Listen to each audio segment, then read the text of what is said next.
കാര്യങ്ങളെ ഞാൻ നിന്നെ അറിയിക്കും. ഹല്ലേലൂയ. എത്ര പേർക്ക് ഈ വാക്യം വായിച്ചപ്പോ സന്തോഷം തോന്നി? ഹല്ലേലൂയ.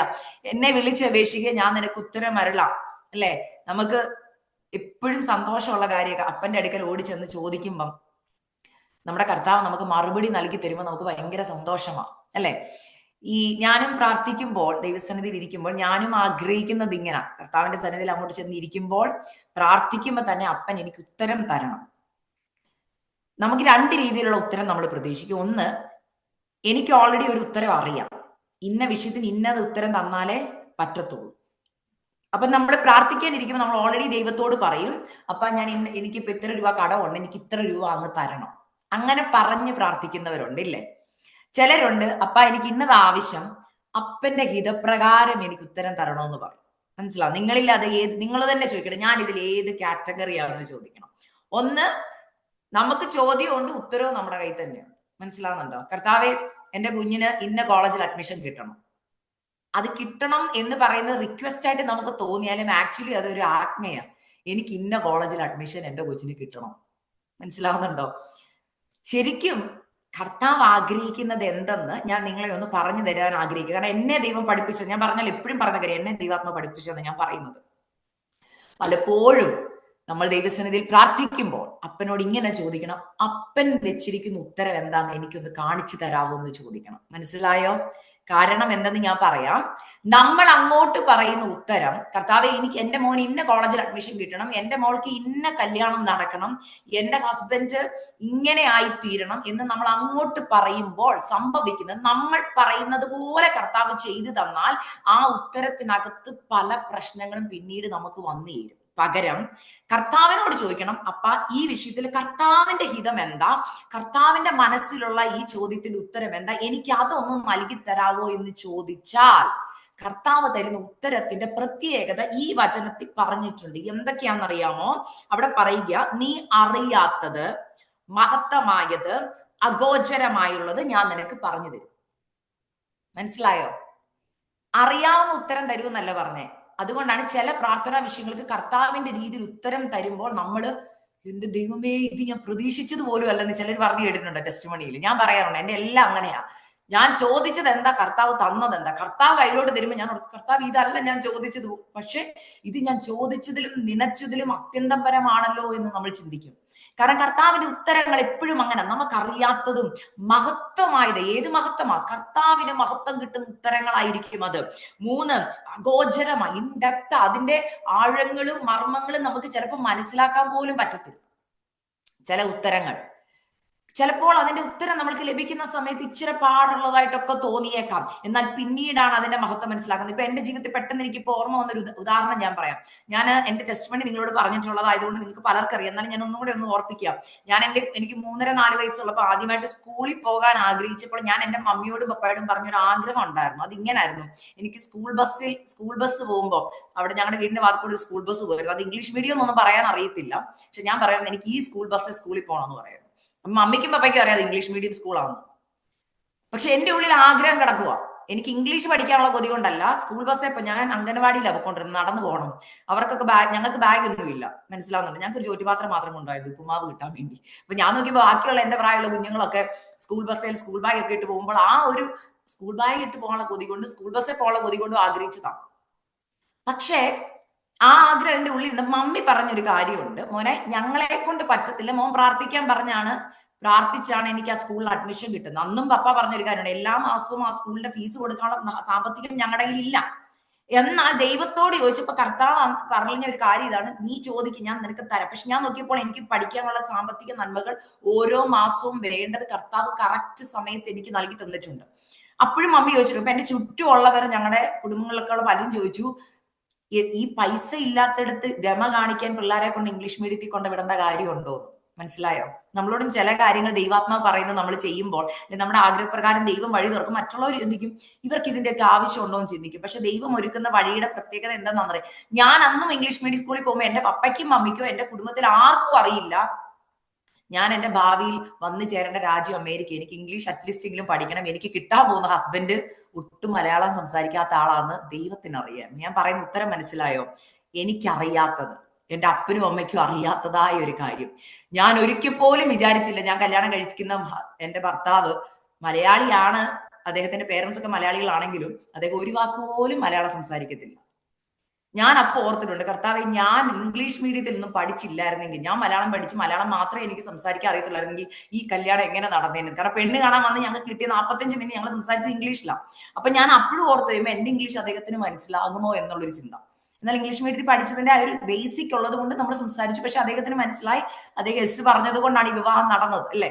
പക്ഷെ ഞാൻ ഇപ്പൊ ഇരുന്ന് ചിന്തിക്കുമ്പോൾ, നമ്മൾ പറഞ്ഞില്ലേ, നമ്മുടെ ഉത്തരങ്ങൾ തമ്മിൽ കണക്ട് ചെയ്യുമ്പോൾ, ചിലപ്പോൾ വർഷങ്ങൾക്ക് മുമ്പുള്ള നിങ്ങളുടെ പ്രാർത്ഥനയുടെ വിഷയത്തിന്റെ മറുപടി ഇന്ന് കിട്ടുമ്പോൾ നിങ്ങൾ ഓർക്കും, ദൈവമേ, ഈ ഈ ഒരു ഉത്തരത്തിന് വേണ്ടി കർത്താവ് എത്ര വർഷമായിട്ട് എന്നെ ഒരുക്കുമായിരുന്നെന്ന് നിങ്ങൾക്ക് മനസ്സിലാക്കാൻ കഴിയും. എന്റെ ജീവിതാനുഭവത്തിൽ നിന്നാണ് ഞാൻ ഇത് പറയുന്നത്. എന്റെ 4 വയസ്സ് തൊട്ട് എന്റെ കർത്താവ് എന്നെ ഒരുക്കി തുടങ്ങിയായിരുന്നു. എന്തിനു വേണ്ടി എന്നറിയാമോ? ഈ ഒരു ശുശ്രൂഷയ്ക്ക് വേണ്ടി. ഇപ്പോൾ ഞാൻ നിങ്ങളുടെ മുമ്പിൽ ആയിരിക്കും ഈ ശുശ്രൂഷയ്ക്ക് വേണ്ടി, ഈ രാജ്യത്ത് എന്നെ കൊണ്ടുവരേണ്ടതിന്, അല്ലെങ്കിൽ ഈ കുടുംബജീവിതം എനിക്ക് കൊണ്ടുതരേണ്ടതിന്. അപ്പൊ ഒന്ന് ഓർത്ത് നോക്കിയും, എന്റെ ജനനത്തിന് മുമ്പേ എനിക്ക് വേണ്ടിയുള്ളതെല്ലാം ഇങ്ങനെ പ്രിപ്പയർ ചെയ്ത് കറക്റ്റ് സമയത്തേക്ക് വെച്ചേക്കുക. അപ്പൊ ഞാൻ ചെന്ന് ദൈവത്തോട് പ്രാർത്ഥിക്കുമ്പോൾ ഞാൻ എങ്ങനെ പ്രാർത്ഥിക്കണം? അപ്പ അങ്ങ് വെച്ചിരിക്കുന്ന ഉത്തരം എനിക്ക് തരാൻ പറയണം. കാരണം അത് പെർഫെക്റ്റ് ഉത്തരമാണ്. ഞാൻ ഉത്തരം തേടിപ്പോയാൽ, ഞാൻ ചോദിക്കുന്നത് കർത്താവ് എനിക്ക് തന്നാൽ, ഞാൻ ഇപ്പോഴത്തെ വെച്ചാ ചോദിക്കുന്നത്, എനിക്ക് നാളത്തെ കുറിച്ച് അറിയില്ല, ഇല്ലേ? നമ്മൾ ഇന്നത്തെ കാലാവസ്ഥ വെച്ചല്ലേ ഓരോ കാര്യങ്ങളും തീരുമാനിക്കുന്നത്, ഇല്ലേ? ഇന്നത്തെ സ്വർണത്തിന്റെ വില വെച്ചാ ചിലർ സ്വർണം മേടിച്ചു വെക്കുന്നു, ഇല്ലേ? കണ്ടിട്ടുണ്ടോ? ഞാൻ ഈ സ്വർണത്തിന്റെ വില പറയാൻ കാരണം എന്താ പറയുക, കഴിഞ്ഞ ദിവസം ഞാൻ ഒരാളോട് സംസാരിച്ചു പറയാ, മോളെ, ഞാൻ എന്റെ കുഞ്ഞിന്റെ കല്യാണത്തിന് വേണ്ടി ഇന്നേ സ്വർണ്ണമൊക്കെ കരുതി വെച്ചേക്കുവാണ്. മനസ്സിലാവുന്നുണ്ടോ? കല്യാണം നടത്താൻ. അപ്പൊ ഞാൻ ആന്റിയോട് ചോദിച്ചു, ആന്റി, ബൈബിളിൽ ഒരു വചനം ഇങ്ങനെ പറഞ്ഞിട്ടുണ്ട്, സ്വർണം വഴിയിലൊക്കെ കെട്ടിക്കിടക്കുന്നു, ആൾക്കാർക്ക് സ്വർണത്തിന്റെ വില ഇല്ലാത്തൊരു കാലം വരുന്നു. അപ്പൊ ആന്റിക്ക് വിശ്വസിക്കാൻ പറ്റുന്നില്ല. വചനം അറിയാവുന്നവർക്ക് അറിയാം, ഇല്ലേ? ആൾക്കാർക്ക് എന്തോ പൊന്നൊന്നും മലയാളം വചനത്തിൽ എഴുതിയിരിക്കുന്ന വെച്ച് നോക്കിയാൽ ആ വാക്ക് പറയാൻ പോലും നമുക്ക് പറ്റില്ല. വെറുപ്പ് തോന്നത്തക്ക രീതിയിൽ ആൾക്കാർ കൊണ്ട് എറിഞ്ഞു കളയുമെന്നാ പറയുന്നത്. അപ്പം ഇന്നത്തെ സമൂഹം ഇന്നത്തെ വെച്ച് കാൽക്കുലേറ്റ് ചെയ്യുമ്പോൾ, നാളെ അറിയാവുന്ന ദൈവം നമ്മളോട് പറയുക, എന്റെ ഉത്തരത്തിന് വേണ്ടി കാത്തിരിക്കാതെ ഏറ്റവും ശ്രേഷ്ഠകരമായ ഉത്തരങ്ങളാണ്. നമ്മുടെ തലമുറയ്ക്ക് വേണ്ടി നമ്മൾ കരുതുന്ന ഉത്തരം ഇന്നത്തെ വെച്ചാ. ഇന്ന് നഴ്സിംഗ് ട്രെൻഡ് ആണെങ്കിൽ എന്റെ കുഞ്ഞ് നഴ്സിംഗിന് പോകണം. ഇന്ന് എല്ലാവരും പറയാം, ഇന്ന് എഞ്ചിനീയറിംഗ് ട്രെൻഡ് എന്ന് പറഞ്ഞാൽ നമ്മൾ ഉടനെ നമ്മുടെ മക്കളെ എഞ്ചിനീയറിംഗിന് വിടും. എന്നാൽ കർത്താവിനോട് ചോദിക്കുന്നില്ല, കർത്താവെ, ഞങ്ങൾ എന്തിനാ വിടുന്നത് എന്റെ മക്കളെ? ഞാൻ അതുകൊണ്ട് പറയാം, എന്റെ ജീവിതാനുഭവത്തിൽ നിന്നാ പറയുന്നത്. ഞാൻ ഒരു ടീച്ചർ ആവാൻ ആഗ്രഹിച്ചു പോയ എന്നെ ഡിറക്ഷൻ മാറ്റി വിട്ടിട്ട് എന്നോട് കർത്താവ് പറഞ്ഞു, നീ നഴ്സിംഗിന് പോകണമെന്ന്. ഞാൻ പല വർഷങ്ങളായിട്ട് ചോദിച്ചിട്ടുണ്ട്, കർത്താവെ, മരുന്നെടുക്കാത്ത ഞങ്ങളെ എന്തിന് അങ്ങ് നഴ്സിംഗിന് വിട്ടെന്ന് ചോദിച്ചപ്പോൾ കർത്താവ് പറഞ്ഞു, എനിക്കൊരു ഉത്തരവുണ്ട്, പക്ഷെ ആ ഉത്തരം പറയാം, ഇപ്പോൾ അല്ലെന്ന് പറഞ്ഞു സമയം. എന്നാൽ ഇന്ന് നിങ്ങളുടെ മുമ്പിൽ ഇരിക്കും എന്നോട്, സിസ്റ്റർ നഴ്സിംഗ് എടുത്തു ഇപ്പൊ എന്തോ ചെയ്യുന്നത്? കർത്താവിന്റെ വേല. അപ്പൊ എന്തിനാ കർത്താവ് നഴ്സിംഗ് എടുക്കാൻ പറഞ്ഞെന്ന് ചോദിച്ചാൽ ഞാൻ ഒരു കാര്യം പറയാം. ഞങ്ങളുടെ ജീവിതത്തിൽ ദൈവം ഒരുപാട് രോഗസൗഖ്യങ്ങൾ നൽകി തന്നിട്ടുണ്ട്. എനിക്കും എന്റെ മമ്മിക്കും എന്റെ സഹോദരിമാർക്കും, ഞങ്ങൾക്ക് കുടുംബമാണ്, ഞങ്ങൾ മരുന്നെടുക്കാത്തവരായതുകൊണ്ട്. എന്നാൽ ഞാൻ നഴ്സിംഗിന് എന്നെ ദൈവം വിട്ടതിന്റെ ഉദ്ദേശം എന്താണെന്നറിയോ? പലപ്പോഴും ഞങ്ങൾ ആ രോഗസൗഖ്യങ്ങൾക്ക് വലിയ വില കൊടുത്തിട്ടില്ല. കാരണം എന്നും പ്രാർത്ഥിക്കുന്നു, ദൈവം വിടുതൽ തരുന്നു.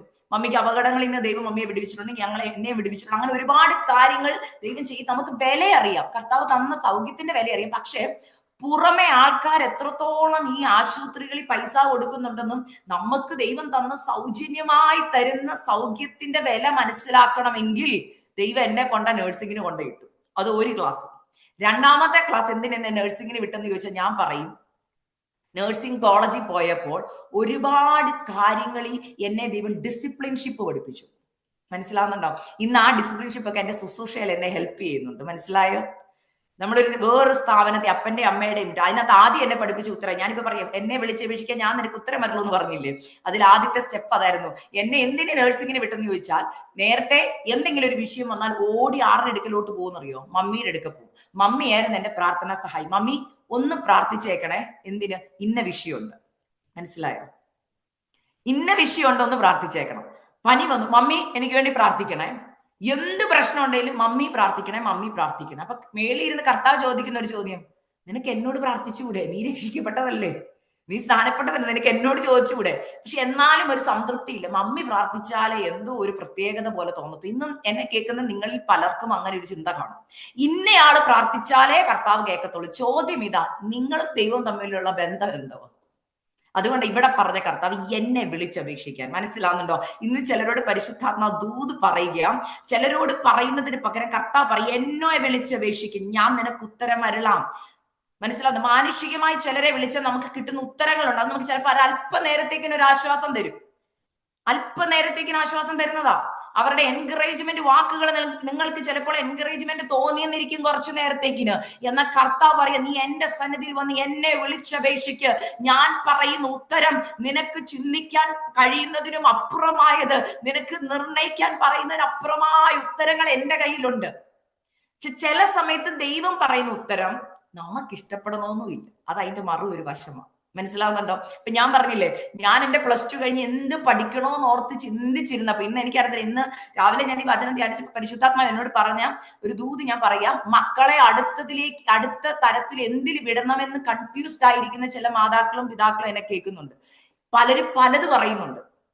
അത് വിട്, ഇത് വിട്, അതിന് വിട്, ഇതിന് വിട്, ഇതിനെല്ലാം സാമ്പത്തിക ആവശ്യമാണ്, അത് എല്ലാം സ്കോപ്പുള്ള കാര്യങ്ങളായിരിക്കാം. എന്നാൽ പരിശുദ്ധാത്മാവ് വ്യക്തമായി എന്നോട് പറഞ്ഞൊരു കാര്യമുണ്ട്, ചിലത് വഴിമുട്ടി നിൽക്കുക, അടുത്തൊരു സ്റ്റെപ്പിലേക്ക് കയറാൻ പറ്റുന്നില്ല. എല്ലാ കാര്യങ്ങളും മറ്റുള്ളവർ പറഞ്ഞതുപോലെ ട്രൈ ചെയ്ത് നോക്കിയിട്ട് വഴി തുറക്കപ്പെടാതെ, ഒരു സാമ്പത്തികമായിക്കോട്ടെ അല്ലെങ്കിൽ കോളേജ് അഡ്മിഷൻസ് ആയിക്കോട്ടെ, എന്തിനു പോയിട്ടും വഴിമുട്ടി നിൽക്കുന്ന ചിലരോട് പരിശുദ്ധാത്മാവ് നിങ്ങളുടെ ആശ്വാസത്തിന് പറയാ, അപ്പനോട് ചോദിക്ക, അപ്പ എന്റെ തലമുറയെ ഞാൻ എന്തിനാ വിടണ്ടെന്ന്. അപ്പം പറയുന്നതിന് മാത്രമേ വിടാവുള്ളൂ. മനുഷ്യർ പറയുന്നിടത്തല്ല വിടേണ്ടത്. എന്റെ ജീവിതാനുഭവത്തിൽ നിന്ന് ഞാൻ ഇത് പറയും. എന്റെ സിസ്റ്റേഴ്സ്, എനിക്ക് 3 അനിയത്തിമാരാണ്, അവരുടെയും ജീവിതാനുഭവത്തിൽ നിന്ന് പറയുന്നത്, കർത്താവ് പറയുന്നത് പോലെ സ്റ്റെപ്പ് എടുത്തു വെച്ചാൽ അതിന് തുടർന്ന് വരുന്ന ഓരോ കാര്യത്തിലും കർത്താവിന്റെ കരുണ കൂടെയുണ്ട്. ഹല്ലേലൂയ. ഞാൻ പറഞ്ഞില്ല, എന്നെ നഴ്സിംഗിന് വിട്ടപ്പോഴും ഞാൻ പ്രാർത്ഥിച്ചുകൊണ്ട് എനിക്ക് ടീച്ചർ ആവണമെന്നാ. എന്നാൽ കർത്താവ് അന്ന് പരിശുദ്ധാത്മാവിൽ ദേവദാസൻ എന്നോട് പറഞ്ഞു, ഇല്ല മോളെ, നിന്നെ കുറിച്ച് ദൈവം കാണുന്ന നഴ്സിംഗ് എന്ന് പറഞ്ഞപ്പോൾ ആദ്യം ആ ഉത്തരം എനിക്ക് കയ്പായിട്ട് തോന്നി, വളരെ കയ്പായിട്ടാ തോന്നിയത്. എന്തിന് ദൈവം എന്നെ നഴ്സിംഗ് എടുക്കാൻ പറഞ്ഞെന്നായിരുന്നു എന്റെ ചോദ്യം. എന്നാൽ ഇന്ന് ഞാൻ തിരിഞ്ഞു നോക്കുമ്പോൾ അതിൽ കൂടി ദൈവം ഒരുപാട് കാര്യങ്ങളുണ്ട്. അതാ ഞാൻ പറഞ്ഞേ, നിനക്കറിയാത്തത്, മഹത്വമായത്, അഗോചരമായെന്നൊക്കെ പറയുന്നതിന്റെ അർത്ഥം എന്തെന്ന് എനിക്കറിയാം. ഇപ്പോ ഞാൻ എന്റെ ജീവിതത്തിൽ അത് എക്സ്പീരിയൻസ് ചെയ്യുന്നത് കൊണ്ട് ഞാൻ പറയുകയാണ്. കാരണം എന്താണെന്നറിയാമോ, പല കാര്യങ്ങളിലും ദൈവം എന്നെ മോൾഡ് ചെയ്തെടുത്തത് ആ നഴ്സിംഗ് പീരീഡിലാണ്. അവിടെ വെച്ചാണ് ഈ വാക്യം ആദ്യമായി എന്നോട് ഇടപെടുന്നത്. പലപ്പോഴും ഇടപെട്ടിട്ടുണ്ടെങ്കിലും ഞാൻ പറഞ്ഞു, രണ്ടാമത് ഈ വാക്യത്തിന്റെ ശക്തി മനസ്സിലായത് എന്റെ ഹസ്ബൻഡിന് സ്ട്രോക്ക് വന്നപ്പോഴാണ്. ഞാൻ ആ ടെസ്റ്റിമണി ഇവിടെ പറഞ്ഞിട്ടുള്ളത് റിപ്പീറ്റ് ചെയ്യുന്നില്ല. എന്റെ ഹസ്ബൻഡിന് സ്ട്രോക്ക് വന്നപ്പോൾ ഈ വചനം ആ ദൈവശബ്ദമായി എന്റെ കാതിൽ വന്നത്, അത് രണ്ടാമത് ഞാൻ മനസ്സിലാക്കി. മൂന്നാമത്തെ കുഞ്ഞിനെ പ്രഗ്നന്റ് ആയിരുന്നപ്പോൾ ഈ വചനം എന്റെ ഉള്ളിലേക്ക് എന്നോട് ഇടപെടുവാനിടയായി തീർന്നു. ഞാനിത് പറയാൻ കാരണം, ദൈവവചനത്തിന് ശക്തിയുണ്ട്. ഇന്ന് ദൈവദാസൻ പറഞ്ഞു നിങ്ങളോടുള്ള ദൂത് അത് ഏറ്റെടുക്കണം, കാരണം ഈ വചനം എനിക്കുള്ളതാ, ഞാൻ അത് ഏറ്റെടുക്കുന്നെന്ന് പറയുന്നവരിൽ ദൈവത്തിന്റെ സാന്നിധ്യം ഇപ്പോൾ തന്നെ പ്രവർത്തിക്കാൻ തുടങ്ങും. കർത്താവ് ആദ്യം തന്നെ പറയുന്ന ദൂതിതാ, എന്നെയാണ് നീ വിളിച്ചപേക്ഷിക്കേണ്ടത്. മനുഷ്യരുടെ മുമ്പിൽ പോയി മുട്ടുകുത്തരുത്. ദൈവസന്നിധിയിൽ മുട്ടുകുത്തുന്നവനെ മനുഷ്യന്റെ മുമ്പിൽ കൈ നീട്ടാൻ ദൈവം അനുവദിക്കത്തില്ല. ഞങ്ങളുടെ കുടുംബത്തിന്റെ സാക്ഷ്യം തന്നെ അതാണ്. ദൈവത്തിന്റെ സന്നിധിയിൽ നീ 1 മണിക്കൂറെങ്കിൽ 1 മണിക്കൂർ കണ്ണുനീരോട് മുഴങ്കാല് മടക്കി പ്രാർത്ഥിച്ചാൽ കർത്താവ് പറയുക, നിനക്ക് മുമ്പിലുള്ള വഴികളെ ഞാൻ തുറന്നു തരും. പക്ഷെ നമ്മൾ ഉദ്ദേശിക്കുന്നത് പോലെയുള്ള ഉത്തരമല്ല ലഭിക്കുന്നത് എന്ന് കാണുമ്പോൾ മനസ്സ് നിരാശപ്പെട്ടു പോകരുത്. ആ ഉത്തരത്തിലും നമ്മൾ സന്തോഷിച്ചിട്ട് പറയണം, കർത്താവിന് എന്തോ ഈ ഉത്തരത്തിൽ ഒരു കാര്യം മറച്ചു വെച്ചിട്ടുണ്ട്. ഹല്ലേലൂയ. ദൈവം മറച്ചു വെച്ചത് എന്തെന്ന് സമയത്തെ അത് പുറത്തു വരത്തുള്ളൂ. ഞാൻ ഞാൻ പറഞ്ഞില്ല, എന്റെ ജീവിതത്തിൽ പലപ്പോഴും ഞാൻ ഒരു തിരിഞ്ഞു നോട്ടം നോക്കുമ്പോൾ ഞാൻ ഓർക്കും, കർത്താവെ അങ്ങ് എത്ര ബ്യൂട്ടിഫുൾ ആയിട്ടാണ് ആ പിക്ചർ വരച്ചെന്ന് ഞാൻ ഓർക്കും. എന്നെ കുറിച്ചുള്ള പിക്ചർ ഇല്ലേ, എന്റെ പിക്ചർ ഇങ്ങനെ വരച്ചു വരുമ്പോൾ കർത്താവ് കണക്ട് ചെയ്യുന്ന ഓരോ പോയിന്റുകൾ ഞാൻ നോക്കുക. നിങ്ങളൊക്കെ നാട്ടിലൊക്കെ പണ്ടൊക്കെ കളിക്കുടുക്ക എന്ന് പറയുന്ന ഒരു ഇതുണ്ടായിരുന്നു. അതിനകത്ത് എനിക്ക് ഏറ്റവും ഇഷ്ടമുള്ളത്, ഇപ്പൊ പടങ്ങൾ, മൃഗങ്ങളുടെ ഒക്കെ പടം കൊടുത്തിട്ട് പറയും ഈ കുത്തുകൾ തമ്മിൽ യോജിപ്പിക്കാന്ന് പറയും. കുത്തുകൾ തമ്മിൽ യോജിപ്പിച്ച് വരുമ്പോൾ അവിടെ വെച്ചിരിക്കുന്ന ആ ഒരു പിക്ചർ നല്ല ഭംഗിയുള്ള ഒരു പിക്ചർ ആയിട്ട് വരും. ഇതുപോലെ കർത്താവ് ഓരോ കുത്തുകൾ യോജിപ്പിക്കുക. ഈ കുത്തുകൾ ഓരോന്ന് യോജിപ്പിച്ച് ഓരോരുത്തരുമായിട്ട് നമ്മളെ കണക്ട് ചെയ്യും, ഓരോ സ്ഥലങ്ങളിലേക്ക് നമ്മളെ അയക്കും, ഓരോ ദൗത്യത്തിന് അയക്കും. അവസാനം ആ പിക്ചർ നോക്കുമ്പോൾ നമ്മൾ ഈ ഈ വചനം നമ്മൾ പറയും, കർത്താവേ അങ്ങ് എനിക്ക് തന്ന ഉത്തരം അല്ലെങ്കിൽ എനിക്ക് ചിന്തിക്കാൻ കഴിയാത്തതായിരുന്നു, അഗോചരമായിരുന്നു, എനിക്ക് ഈ ഉത്തരം അറിയത്തില്ലായിരുന്നു. എന്നാൽ അപ്പൊ അങ്ങ് തന്നപ്പോൾ ഇത് മനോഹരമായ ഒരു ഉത്തരമാണ്. ഇതിനകത്ത് ദൈവം മറച്ചു വെച്ചിരിക്കുന്ന ഈ അധ്യായത്തിൽ നിന്നാണ് ഇന്ന് ഞാൻ നിങ്ങളോട് സംസാരിക്കുന്നത്. ഇവിടെ പറഞ്ഞിരിക്കുന്ന പല ഉത്തരങ്ങളുണ്ട്. ആ ഉത്തരങ്ങൾ ഓരോന്നായിട്ട് നമുക്ക് ഇന്ന് ദൈവാത്മാവിൽ നമുക്ക് അങ്ങോട്ടും ഇങ്ങോട്ടും ഷെയർ ചെയ്യാം. അല്ലെങ്കിൽ നിങ്ങൾക്ക് ഉള്ള ദൂത് ഇതിനകത്തുണ്ട്. അതുകൊണ്ടാണ് പറഞ്ഞു ഓരോരുത്തർ ആ ദൂത് വരും ഏറ്റെടുത്തോണം, ഇത് എനിക്കുള്ളതാണ്. അല്ലെങ്കിൽ ഇവിടെ പറഞ്ഞിരിക്കുന്നു, ഞാൻ പറഞ്ഞല്ലോ, എന്നെ വിളിച്ച് അപേക്ഷിക്കും. കർത്താവിന്റെ സന്നിധിയിൽ നിങ്ങൾ ഇരിക്കുമ്പോൾ, കർത്താവിനോട് പ്രാർത്ഥിക്കുമ്പോൾ, കർത്താവ് പറയാം നിങ്ങൾക്ക് ഞാൻ വെച്ചിരിക്കുന്ന ഉത്തരങ്ങൾ എന്തൊക്കെയാണ്. നിങ്ങൾക്ക് അറിയാത്തതാന്ന് ഞാൻ പറഞ്ഞു, മഹത്വമുള്ളതാന്ന് പറഞ്ഞു, അഗോചരമാന്ന് പറഞ്ഞു. അതിൽ ആദ്യത്തെ ഉത്തരം അതിന്റെ 6-ാം വാക്യത്തിൽ ഇങ്ങനെ പറയുന്നു, ഇതാ ഞാൻ രോഗശാന്തിയും ആരോഗ്യം വരുത്തി അവരെ സൗഖ്യമാക്കുകയും സമാധാനത്തിന്റെയും സത്യത്തിന്റെയും സമൃദ്ധി അവർക്ക് വെളിപ്പെടുത്തുകയും ചെയ്യും. അപ്പൊ ആദ്യം ദൈവം തരുന്ന ഉത്തരം എന്തിനെന്നറിയോ? കർത്താവിനെ വിളിച്ചപേക്ഷിച്ചാൽ ആ വിളിച്ചപേക്ഷിക്കുന്നവർക്ക് എന്തുണ്ടെന്നറിയോ? ദൈവസന്നിധിയിൽ രോഗശാന്തിയും ആരോഗ്യമുണ്ട്. മനസ്സിലായോ? നിങ്ങൾ എത്ര പേർക്ക് ആ വചനം മനസ്സിലായി? എന്നെ വിളിച്ചപേക്ഷിക്ക്, ഞാൻ നിനക്ക് ഉത്തരം അരുളാം. എന്താണ് ഉത്തരം? ഏതുത്തരമാ? രോഗത്തിന് വേണ്ടിയാണോ പ്രാർത്ഥിക്കുന്നത്? രോഗസൗഖ്യത്തിന് വേണ്ടിയാണോ? നിങ്ങളുടെ കുടുംബത്തിലുള്ളവർക്ക് വേണ്ടിയാണോ? നിങ്ങളുടെ മാതാപിതാക്കൾക്കാണോ? അല്ലെ നിങ്ങളുടെ തലമുറകൾക്ക് വേണ്ടിയുള്ള രോഗസൗഖ്യത്തിന് വേണ്ടിയാണോ നിങ്ങൾ ഇന്ന് ദൈവസന്നിധിയിൽ? കർത്താവ് പറയാ, എന്നെ വിളിച്ചപേക്ഷിക്കാൻ ഞാൻ നിനക്ക് ഉത്തരം വരണം. ഞാൻ പലപ്പോഴും ടെസ്റ്റിമണി പറഞ്ഞത് റിപ്പീറ്റേഷൻ വരാതിരിക്കാനാണ് ഞാൻ റിപ്പീറ്റ് ചെയ്യാത്തത്. ഞാൻ പറഞ്ഞില്ല, എന്റെ കുഞ്ഞുങ്ങളുടെ ജീവിതത്തിൽ എന്റെ രണ്ടാമത്തെ കുഞ്ഞിനെ ഞാൻ പറഞ്ഞു, കണ്ണിന്റെ കാഴ്ചയുടെ കാര്യത്തെ കുറിച്ച് ഞാൻ പറഞ്ഞു, എന്റെ ഹസ്ബൻഡിന്റെ സ്ട്രോക്കിനെ കുറിച്ച് ഞാൻ പറഞ്ഞു. ഇങ്ങനെ വിവിധ തരമായ പ്രയാസം ഞാൻ പറയാം. എന്റെ മൂന്നാമത്തെ കുഞ്ഞിനെ ഞാൻ പ്രഗ്നന്റ് ആയിരുന്നപ്പോഴത്തെ സാക്ഷ്യം കഴിഞ്ഞ ദിവസം ഞാൻ പറഞ്ഞു. ഹല്ലേലൂയ. പ്രതികൂലം ഞാൻ പറഞ്ഞില്ലേ, ഹോസ്പിറ്റൽ ഉണ്ടോ എന്ന് ചോദിച്ചാൽ ഇവിടെ തൊട്ടടുത്തുണ്ട്. ഒന്ന് 911 ഡയൽ ചെയ്ത് ആംബുലൻസ് വന്ന് എന്നെ കൊണ്ടുപോകും. എന്നാൽ ശ്വാസത്തിന് വേണ്ടി ഞാൻ സ്ട്രഗിൾ ചെയ്യുമ്പോഴും, ഞാൻ പറയുന്നത് കേൾക്കണം നിങ്ങള്, ശ്വാസത്തിന് വേണ്ടി ഞാൻ സ്ട്രഗിൾ ചെയ്യുക, ഓക്സിജൻ എനിക്ക് കിട്ടുന്നില്ല, എന്റെ കൈകാലുകളൊക്കെ മരവിച്ചിരിക്കുമ്പോഴും ഉള്ളിൽ പരിശുദ്ധാത്മാ പറയുക, നീ എന്നെ വിളിച്ചപേക്ഷിക്കും, നീ പോകണ്ട, നീ എന്റെ സന്നിധിയിൽ ഇരിക്കാൻ പറഞ്ഞു. പക്ഷെ ഉള്ളിൽ പ്രാണന് വേണ്ടി വെമ്പല് കൊള്ളുമ്പോൾ, ആശുപത്രി പോകാൻ ടെൻഡൻസി ഉള്ളിലുള്ളപ്പോഴും കർത്താവ് പറഞ്ഞു പോകരുതെന്ന് പറഞ്ഞപ്പോൾ അപ്പൊ എനിക്ക് മനസ്സിലായില്ല എന്തുകൊണ്ട് പോകരുതെന്ന് പറഞ്ഞത്. പാടുള്ള ഉത്തരവാ ദൈവം തന്നത്. കർത്താവ് ഞാൻ ആശുപത്രി പൊക്കോട്ടെ, പോകണ്ട, നീ ഇവിടെ ഇരുന്ന് പ്രാർത്ഥിച്ചാൽ മതി എന്ന് പറഞ്ഞു. അപ്പോഴും എന്റെ ഹസ്ബൻഡ്, ഞാൻ പറയുക, എന്റെ ഹസ്ബൻഡും കൂടെ അത് പറയുവാണെങ്കിൽ എനിക്ക് ഒരു ഉറപ്പായിരുന്നേനെ. അപ്പൊ എന്റെ ഹസ്ബൻഡിനോട് ഞാൻ പറഞ്ഞു, അച്ഛൻ എനിക്ക് ശ്വാസം കിട്ടുന്നില്ല. അപ്പൊ അച്ഛൻ ചോദിക്കുക, ആശുപത്രി പോണോ? പോകാമെന്ന് പറഞ്ഞ അച്ഛൻ കീ എടുത്തിട്ട്, കാർ എടുത്ത് കൊണ്ടുപോകാൻ വേണ്ടി കീ എടുത്തിട്ട് എന്റെ നേരെ തിരിഞ്ഞിട്ട് ചോദിക്കുക, നീ പ്രഗ്നന്റ് ആയതുകൊണ്ട് നിന്നെ കൊണ്ട് ഇപ്പൊ ആശുപത്രി പോയാൽ അവർ അധികം ഒന്നും ചെയ്യാൻ പറ്റത്തില്ലല്ലോ, അവരൊന്നും ചെയ്യത്തില്ല, ജസ്റ്റ് നിന്നെ നോക്കിയിട്ട് അവർ പറയും ഇത് കുഴപ്പമില്ല, ഇറ്റ് ഇസ് ഓക്കെ എന്ന് പറഞ്ഞ് നിന്നെ തിരിച്ച് വീട്ടിൽ വിടുമെന്ന് പറഞ്ഞു. അപ്പൊ ഞാൻ ചോദിച്ചു, അപ്പൊ അച്ഛൻ എന്തോ പറയുന്നേ? അല്ല നമുക്ക് പോകണ്ടെന്ന്. അപ്പൊ ഞാൻ ഇങ്ങനെ അന്തം വിട്ടിരിക്കുക. കാരണം ഞാൻ ദൈവത്തോട് പറഞ്ഞു അച്ഛനും കൂടെ പറയുകയാണെങ്കിലോ. അച്ഛന്റെ വായിന്ന് വന്നപ്പോ എനിക്ക് മനസ്സിലായി ദൈവം ഞങ്ങളെ രണ്ടുപേരും ഒരേ ദിശയിലാണ് വിടുന്നത്. ഞാൻ പിന്നെയും സ്ട്രഗിൾ ചെയ്യുക ശ്വാസത്തിന് വേണ്ടി. ഞാൻ പറഞ്ഞു അച്ഛൻ എനിക്ക് വേണ്ടി പ്രാർത്ഥിച്ചാൽ മതി. അപ്പൊ എന്താണെന്നറിയോ, ഒരു കാര്യം ഉണ്ടായി ആ ദിവസങ്ങളിൽ, ഈ എന്റെ ആ പ്രഗ്നൻസിയുടെ ടൈമിൽ ഓരോ ദിവസവും എനിക്ക് ഓരോ പ്രശ്നം വരും. ഞാൻ എന്റെ ഹസ്ബൻഡിനെ കൊണ്ട് എനിക്ക് വേണ്ടി പ്രാർത്ഥിപ്പിക്കാൻ തുടങ്ങി. അപ്പൊ എനിക്കൊരു കാര്യം മനസ്സിലായി, അച്ചാച്ചന്റെ ശുശ്രൂഷയുടെ തലങ്ങളും തുറക്കപ്പെടുവാണെന്ന് എനിക്ക് അന്ന് ദൈവാത്മാവ് എനിക്ക് കാണിച്ചു തന്നു. കാരണം സ്വന്തം വീട്ടിൽ വേണം ആദ്യം ശുശ്രൂഷ തുടങ്ങാൻ, അല്ലേ? എന്നിട്ടാ പുറത്ത്. അപ്പൊ എനിക്ക് മനസ്സിലായി അത് ഞങ്ങളുടെ വീട്ടിൽ ആ മിനിസ്ട്രി തുടങ്ങുക. അങ്ങോട്ടും ഇങ്ങോട്ടും തമ്മിൽ ഭാരങ്ങളെ ചുമക്കുവാൻ, പ്രാർത്ഥിപ്പാൻ, ഹസ്ബൻഡിന് ഒരു വയ്യാഴിക വന്ന വൈഫ് പ്രാർത്ഥിക്കുവാൻ, വൈഫിന് ഒരു പ്രശ്നം വന്ന ഹസ്ബൻഡ് പ്രാർത്ഥിക്കുവാൻ, അങ്ങനെ ഞങ്ങൾ ഏകമായി പ്രാർത്ഥിച്ചു. ദൈവം എനിക്ക് ആശ്വാസം നൽകി തന്നു. പക്ഷെ അന്ന് എനിക്ക് പൂർണ്ണമായി രോഗസൗഖ്യം, അതായത് ആ ശ്വാസമുട്ടിൽ നിന്ന് പൂർണ്ണമായി ഒരു വിടുതൽ വന്നില്ല, പക്ഷെ ആശ്വാസം നൽകി തരാൻ ഇടയായിത്തീർന്നു. അന്ന് ഞാൻ ദൈവത്തോട് ഈ ചോദ്യം ചോദിച്ചു, എന്തുകൊണ്ട് ശ്വാസമുട്ടൽ മാറുന്നില്ല? കർത്താവ് പറഞ്ഞൊരു കാര്യമുണ്ട്, എനിക്കൊരു കാര്യമുണ്ട് ചെയ്തെടുക്കാൻ, അതെന്തെന്ന് എനിക്കറിയില്ലായിരുന്നു. പക്ഷെ ഇന്ന് ആ ടെസ്റ്റ് മണി പുറത്ത് വന്നു കഴിഞ്ഞപ്പോ എനിക്ക് മനസ്സിലായി എന്തിനു വേണ്ടിയാണെന്ന്. ഹല്ലേലൂയ. കാരണം ആ സാക്ഷ്യം കേട്ട അനേകരിൽ വിടുതൽ പ്രാപിപ്പാൻ ഇടയായി തീർന്നു. കർത്താവ് അപ്പൊ പറയാ, ചോദിച്ച ഉടനെ അങ്ങ് ഹീലിംഗ് തന്നിരുന്ന നിന്നെ എനിക്ക് പഠിപ്പിക്കാനുള്ളത് നിനക്ക് പഠിക്കത്തില്ല. അപ്പൊ ഞാൻ ഇന്നിരുന്ന് തിരിഞ്ഞു നോക്കുമ്പോൾ സത്യമാണ്. ആ ശ്വാസമുട്ടൽ അന്നേ വന്നു, പ്രാർത്ഥിച്ച ഉടനെ കർത്താവ് എനിക്ക് രോഗസൗഖ്യം തന്നിരുന്നെങ്കിലുണ്ടല്ലോ, ഞാൻ ആ വചനം, ഞാൻ അധരങ്ങളുടെ ഫലം സൃഷ്ടിക്കൂ എന്നുള്ള വചനത്തിന്റെ അർത്ഥം ഞാൻ പഠിക്കത്തില്ലായിരുന്നു. എന്നാൽ രോഗസൗഖ്യം ഒരല്പം വൈകിയപ്പോൾ, ദൈവത്തിന്റെ സമയം വരെ അത് വൈകിയപ്പോൾ, ആ വേദനയിലും കർത്താവ് എന്നോട് സംസാരിച്ചു, എന്റെ കൃപ നിനക്ക് മതി, എന്റെ ശക്തി ബലഹീനതയിൽ തികഞ്ഞു വരും, നിനക്ക് രോഗസൗഖ്യം ഇപ്പൊ ഞാൻ പൂർണ്ണമായി തന്നില്ല, ആശ്വാസം തരും, എന്നാൽ എനിക്ക് നിന്നെ ചിലത് പഠിപ്പിക്കാനുണ്ട്. അങ്ങനെ കർത്താവ് എന്നെ കുറെ കാര്യങ്ങൾ പഠിപ്പിച്ചു. അതിലെ ഒരു ദൂതും കൂടെയായി ഈ വചനം. ഹല്ലേലൂയ. ഞാൻ പറഞ്ഞില്ലേ, രോഗശാന്തിയും ആരോഗ്യവും തരും. വെറുതെ അങ്ങ് വിടുതൽ തരത്തിൽ ആരോഗ്യവും കിട്ടും. മനസ്സിലാവുന്നു? ദൈവം തരുന്ന ഹീലിങ്ങിന് പൂർണ്ണ ആരോഗ്യമുണ്ട്. ഞാൻ ഈ വചനം പറയുമ്പോൾ ഞാൻ ഒരു കാര്യം എൻ്റെ പ്രിയപ്പെട്ട ദൈവമക്കളോട് തുറന്നൊരു കാര്യം പറയാം. എന്നെ കേട്ടുകൊണ്ടിരിക്കുന്ന ഓൾമോസ്റ്റ് 109 ഡിവൈസസ് ഇപ്പൊ എന്നെ കേൾക്കുന്നുണ്ട്. ഓൺലൈനിൽ പിന്നെ യൂട്യൂബിലും കേൾക്കുന്ന ദൈവമക്കളോട് ഞാനൊരു കാര്യം പറയും. ഞാൻ എൻ്റെ ജീവിതാനുഭവത്തിൽ നിന്ന് പറയുന്നത് എടുത്തെടുത്ത് പറയുന്നതുകൊണ്ട് ഒരു അരോചകം തോന്നരുത്.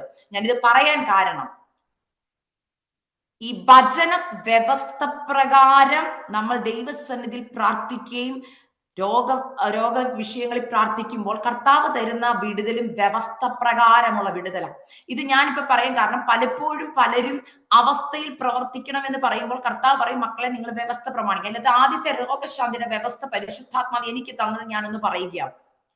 നമ്മൾ ഏത് രോഗാവസ്ഥ വരുമ്പോഴും ആദ്യം കർത്താവിനോട് ചോദിക്കേണ്ട ചോദ്യം ഇത് എന്തിനു വന്നു എന്നുള്ളതല്ല. പകരം കർത്താവ് ഈ രോഗത്തിൽ കൂടി അങ്ങ് ഉദ്ദേശിക്കുന്നത് എന്താ, എന്റെ ജീവിതത്തിലെ കുറവ് എന്താന്ന് ആദ്യം ചോദിക്കേണ്ടത്. ഞാൻ പറയുന്നത് മനസ്സിലായോ? നിങ്ങളുടെ ജീവിതത്തിൽ ഇപ്പോൾ ഏത് തരം രോഗത്തിൽ കൂടെ എന്നെ കടന്നു പോകുന്നവർ നിങ്ങൾ എന്നെ കേൾക്കുന്നുണ്ടെങ്കിൽ പരിശുദ്ധാത്മാ പറയുക, ഈ രോഗത്തിൽ കർത്താവ് എന്താണ് ഉദ്ദേശിക്കുന്നതെന്നാണ് ആദ്യം അപ്പനോട് ചോദിക്കേണ്ടത്. അപ്പ ഈ രോഗത്തിൽ കൂടെ അങ്ങ് എന്താ ഉദ്ദേശിക്കുന്നത്? പരിശുദ്ധാത്മാ നിങ്ങളോട് സംസാരിച്ചിരിക്കും, എന്നോട് സംസാരിച്ചിട്ടുണ്ട്. കർത്താവ് എന്നോട് പറഞ്ഞു ഇതാണ്, എനിക്ക് ചില വചനത്തിന്റെ മർമ്മങ്ങൾ നീയുമായിട്ട് കൈമാറാനുണ്ട്, അതിനെ നീ കഷ്ടതയിൽ ഇരുന്നേ പറ്റൂ. എന്നെ ഗുണമെന്നറിയാമോ? രോഗം വന്നപ്പോ ഞാൻ പുറത്തോട്ടൊന്നും പോകാതെ ഞാൻ വീടിനകത്തായി മുറിക്കുള്ളിലായി. അപ്പൊ കർത്താവുമായിട്ട് ഫുൾ ടൈം സംസാരിക്കാൻ സമയമായി. എന്നറിയോ, ഞാൻ അന്ന് പ്രഗ്നന്റ് ആയിരിക്കുമ്പോഴും ഞാൻ പുറത്ത് ശുശ്രൂഷകൾക്ക് പോകുമായിരുന്നു. മനസ്സിലായോ? രാവിലെ കുഞ്ഞുങ്ങളെ സ്കൂളിൽ വിട്ടു, ഞാൻ വണ്ടി എടുക്കുന്നു, യാത്ര ചെയ്യുന്നു, ശുശ്രൂഷയ്ക്ക് പോകുന്നു, തിരിച്ചു വരുന്നു.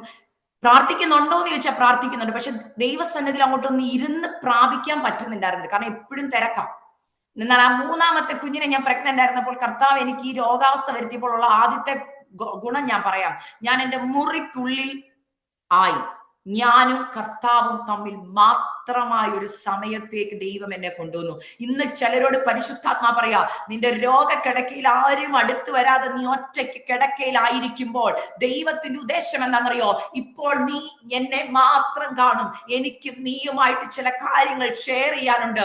ഇതുവരെ ആരോടും പറയാത്ത ചിലത്, നിന്റെ കുടുംബത്തിൽ ആർക്കും വെളിപ്പെടാത്ത ചിലത് എനിക്ക് നീയുമായിട്ട് വെളിപ്പെടുത്തേണ്ടതുണ്ട്. അതിന് എന്ത് ചെയ്യണമെന്നറിയോ? നിന്റെ ഫുൾ അറ്റൻഷൻ എനിക്ക് വേണം. ഞാൻ പലപ്പോഴും അതിന് പറയുന്ന ഒരു കാര്യമുണ്ട്, ഈ ICUലൊക്കെ കയറുക എന്ന് പറയും. ICUലാന്ന് പറയുമ്പോൾ ഞാൻ പറയുന്ന ഒരു കാര്യമുണ്ട്. ICUയിലാണ് ഏറ്റവും കൂടുതൽ ആൾക്കാർ കർത്താവിനെ കാണുന്നത്. ICU മനസ്സിലാവുന്നുണ്ടോ? അതിന്റെ ശരിക്കുള്ള അർത്ഥം ഇന്റൻസീവ് കെയർ യൂണിറ്റ് എന്നാ. പക്ഷെ ആത്മീകമായി ഞാൻ അതിന് പറയുന്ന ഉത്തരം എന്താണെന്നറിയോ? പലരും ICU കിടക്കുമ്പോഴാണ് കർത്താവിനെ തിരിച്ചറിയുന്നത് ഞാൻ ടെസ്റ്റിമണി കേട്ടിട്ടുണ്ട്. അതിന്റെ റീസൺ അത് സത്യമാണ്. ചുമ്മാ ഒന്ന് മെഡിക്കൽ സയൻസിൽ അങ്ങനെയൊന്നും പേരിട്ടതല്ല. കറക്റ്റാ, ICU ഞാൻ അങ്ങേ കാണുന്നു. കറക്റ്റാ. കട്ടിലേക്ക് കിടക്കുമ്പോ പിന്നെ ആരെ കാണാനാ? നമ്മൾ ഉദ്ദേശിക്കുന്നവർക്ക് ആർക്കും നമ്മുടെ അടുത്ത് വരാൻ പറ്റത്തില്ല, നമ്മളെ സഹായിക്കാൻ പറ്റത്തില്ല.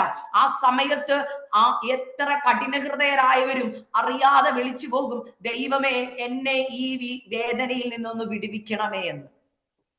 ആ വിളിക്കുമ്പോ കർത്താവ് പറയാ, യെസ് ഞാൻ നിനക്ക് ഉത്തരം അരുളാം. പക്ഷെ കർത്താവിന്റെ ഉദ്ദേശം എന്താണെന്ന് കൂടെ ഞാൻ പറയാം. ഈ പലരും എന്നെ രോഗികളായവർ വിളിക്കുന്നത് കൊണ്ട് ഞാൻ ഈ മീഡിയയിൽ വന്ന് തുറന്ന് ഞാൻ അതിന്റെ സത്യാവസ്ഥ പറയാം. കാരണം പലരോടും എനിക്കിതിപ്പോ എപ്പോഴും പറയുമ്പോൾ ചിലർക്കത് അരോചകമായി തോന്നും. പക്ഷെ സത്യമായിട്ട് ഞാൻ പറയാം. രോഗം എന്ന് പറയുന്നത് രണ്ട് വിധത്തിലുണ്ട്. ഒന്ന്, നമ്മൾ പ്രകൃതിയുടെ നിയമം തെറ്റിക്കുമ്പോൾ നമുക്ക് രോഗമുണ്ട്. അപ്പൊ മഴ നനഞ്ഞു, പനി വരും, അത് കോമണാണ്. എന്നാൽ ചിലത് രോഗബന്ധനങ്ങളാണ്, ചിലത് ദൈവം അയച്ച് ചില രോഗങ്ങൾ വരും. എന്തിനെന്നറിയോ? ഇപ്പൊ ഉദാഹരണം പറയാം, പൗലോസിന് ഒരു പ്രയാസം ഉണ്ടായിരുന്നു. അത് എന്തിനെന്ന് അവിടെ തന്നെ പറയുന്നില്ല. എന്തിനാ? നെഗളം വരാതിരിക്കാനാണ്. മനസ്സിലാവുന്നുണ്ടോ? അപ്പൊ നമുക്കത് ഒരിക്കലും ദൈവത്തിന്റെ സ്നേഹമായിട്ട് തോന്നത്തില്ല. പക്ഷെ പൗലോസിന് മനസ്സിലായി ഇത് ദൈവത്തിന്റെ സ്നേഹമാണെന്ന്. കാരണം എന്താണെന്നറിയാമോ? പൗലോസിനോട് കർത്താവ് എന്തിനാ പറഞ്ഞ, മോനെ എന്റെ കൃപ നിനക്ക് മതി, എന്റെ ശക്തി ബലഹീനത തികഞ്ഞൊരു ഇത് മാറ്റത്തില്ലെന്ന് പറയാൻ കാരണം എന്നാ? കർത്താവിന് ഒരു കാര്യമുണ്ട്, പൗലോസ് നീ ചെയ്തെടുത്ത ശുശ്രൂഷ വലുതാ, ശരിയാണ്. പക്ഷെ ശുശ്രൂഷ ചെയ്ത് ശരിയാണ്, എല്ലാവരും നല്ല രീതിയിൽ നിന്നെ പ്രോത്സാഹിപ്പിച്ചു, അനേക സഭകൾ നീ സ്ഥാപിച്ചു. പക്ഷെ നിഗളം വന്ന് എനിക്ക് നീ നഷ്ടമാകാൻ താല്പര്യമില്ല. ഈ രോഗം വന്ന് നീ താഴ്മയോടെ ഇരുന്നാൽ എനിക്ക് നിന്നെ നിത്യത കിട്ടും. ഒരു കാര്യം ആദ്യം തന്നെ ദൂതി ഞാൻ കൈമാറുക, ചില രോഗങ്ങൾ നിങ്ങളെ മാറാതിരിക്കുന്നുണ്ടെങ്കിൽ, പ്രാർത്ഥിച്ചിട്ടും വിടുതൽ കിട്ടുന്നില്ലെങ്കിൽ, ആദ്യത്തെ പർപ്പസ് ദൈവത്തിന്റെ, ചിലർക്ക് നെഗളം വരാതിരിക്കാൻ, ചിലര് ദൈവസന്നിധിയിൽ താഴ്മയോടെ ഇരിക്കുവാൻ, ചിലര് ശുദ്ധീകരണം പ്രാപിക്കേണ്ടതിന്, നിത്യതയിൽ നിങ്ങളെ കിട്ടേണ്ടതിന് ചില രോഗങ്ങൾ ദൈവം നിങ്ങളുടെ ശരീരത്തിൽ അനുവദിച്ചേക്കുക. എത്ര പേരത് അക്സെപ്റ്റ് ചെയ്യുമെന്ന് എനിക്കത്, പക്ഷെ എന്നോട് ദൈവം സംസാരിച്ച ഒരു കാര്യമാണ്. മനസ്സിലാവുന്നുണ്ടോ? എത്ര വലിയ ശുശ്രൂഷ ചെയ്യുന്നവർക്ക് ഒരു മുള്ളു കാണും അവരുടെ ജീവിതത്തിൽ. കുടുംബത്തിലായിരിക്കാം, എന്തെങ്കിലും ഒരു മുള്ളു കാണും. ഇപ്പൊ സിബിൻ പാസ്റ്ററൊക്കെ എത്ര വർഷമായിട്ട് മിനിസ്ട്രി ചെയ്യുന്നവരാ. അവരുടെയൊക്കെ ജീവിതത്തിൽ അവർ അനുഭവിക്കുന്ന ഓരോ ചാലഞ്ചസ് ഓരോ സെക്കൻഡിൽ ചിലപ്പോൾ അവർക്ക് കയറി വരുന്നുണ്ടോ. എന്തുകൊണ്ടെന്നറിയാമോ? ശുശ്രൂഷയിൽ നിൽക്കുന്നത് കൃപയാ. എനിക്കുണ്ട് ചലഞ്ചസ്, ഓരോ സെക്കൻഡിലും ഓരോന്നാ. ചില സമയത്ത് പെട്ടെന്ന് വരുമ്പോൾ കർത്താവ് ഇത് എന്താന്ന് ചോദിക്കും. അപ്പൊ കർത്താവ് പറയുന്ന ഒരു കാര്യം, മോനെ നെഗളം വരാതിരിക്കാൻ ഉറപ്പാ. ചില വേദനകൾ നെഗളിക്കാതിരിക്കാനാ എന്നെ ദൈവം പഠിപ്പിച്ചതായതുകൊണ്ടാണ് ഞാൻ നിങ്ങളുമായിട്ട് ഷെയർ ചെയ്യുന്നത്. നമുക്ക് വീടായി വസ്തുവായി ദൈവം നമുക്ക് അനേക നന്മകൾ തന്നു. തലമുറകളൊക്കെ നല്ല പ്രാർത്ഥിച്ചതുപോലെ നല്ല വിദേശത്തൊക്കെ എത്തി അവരൊക്കെ സെറ്റിലായി കഴിയുമ്പോൾ നമ്മൾ ഇങ്ങനെ പോകുകയാ. എന്നാൽ കർത്താവ് പറയുക, അങ്ങനെ പോകുമ്പോൾ ഉള്ളിന്റെ ഉള്ളിൽ അറിയാതെ നിഗളം കയറി വന്നാൽ നിത്യതയിൽ എത്തത്തില്ല. കാരണം കർത്താവ് വന്നാൽ പോകാൻ പറ്റത്തില്ല.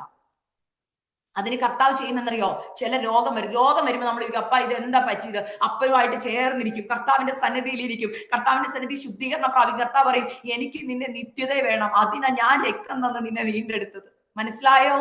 അതുകൊണ്ട് ചില രോഗങ്ങൾ വരുമ്പോൾ പ്രാർത്ഥിക്കേണ്ട പ്രാർത്ഥന ഇതാ. ഞാൻ പ്രാർത്ഥിക്കാറുണ്ട്. എന്താണെന്നറിയാമോ? അപ്പാ എന്നെ ശുദ്ധീകരിക്കണം, എന്നെ ശുദ്ധീകരിക്കണം. ഈ രോഗം കൊണ്ട് അപ്പൻ എന്ത് ശുദ്ധീകരണമാണ് ആഗ്രഹിക്കുന്നത്, അത് എന്റെ ജീവിതത്തിൽ ചെയ്തെടുക്കണമേ എന്ന് പ്രാർത്ഥിക്കണം. ഇന്ന് പലരങ്ങനെ പ്രാർത്ഥിക്കാനില്ല. അവർക്ക് ദൈവത്തോട് വെറുപ്പാ തോന്നുന്നത്. എന്തുകൊണ്ട് എനിക്കിങ്ങനെ വന്നെന്നാ? എന്നാൽ കർത്താവ് പറയാ, മോളെ മോനെ, നിന്നെ നിത്യതയിൽ എത്തിക്കണം എന്നുള്ളതാണ് എന്റെ ഉദ്ദേശം. ഈ ജഡത്തിൽ പല രോഗങ്ങൾ വരുമ്പോൾ ശുദ്ധീകരണത്തിന് വേണ്ടി നമ്മൾ ദൈവസന്നിധിയിൽ ചെന്നെത്തും. ഞാനുണ്ട്, എന്റെ ജീവിതത്തിൽ എന്ത് രോഗം വന്നാൽ ഞാൻ ആദ്യം ചോദിക്കുന്നത്, അപ്പ എന്റെ ജീവിതത്തിൽ എവിടെയെങ്കിലും വീഴ്ച വന്നിട്ടുണ്ടോ എന്നാ. ഹല്ലേലൂയ. എന്റെ കുഞ്ഞു പ്രായത്തിൽ എന്റെ മമ്മി പഠിപ്പിച്ചൊരു കാര്യമുണ്ട്.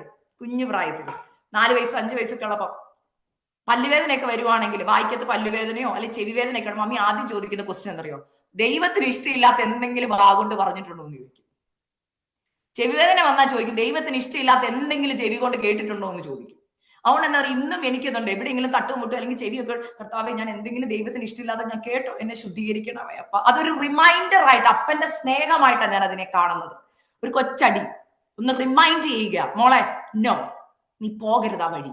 കാരണം നിന്റെ ശരീരം എന്ന് പറയുന്നത് ഞാൻ വസിക്കുന്ന മന്ദിരമാ. അതുകൊണ്ട് പാപം ചെയ്യരുതെന്നുള്ള ഒരു റിമൈൻഡറാ.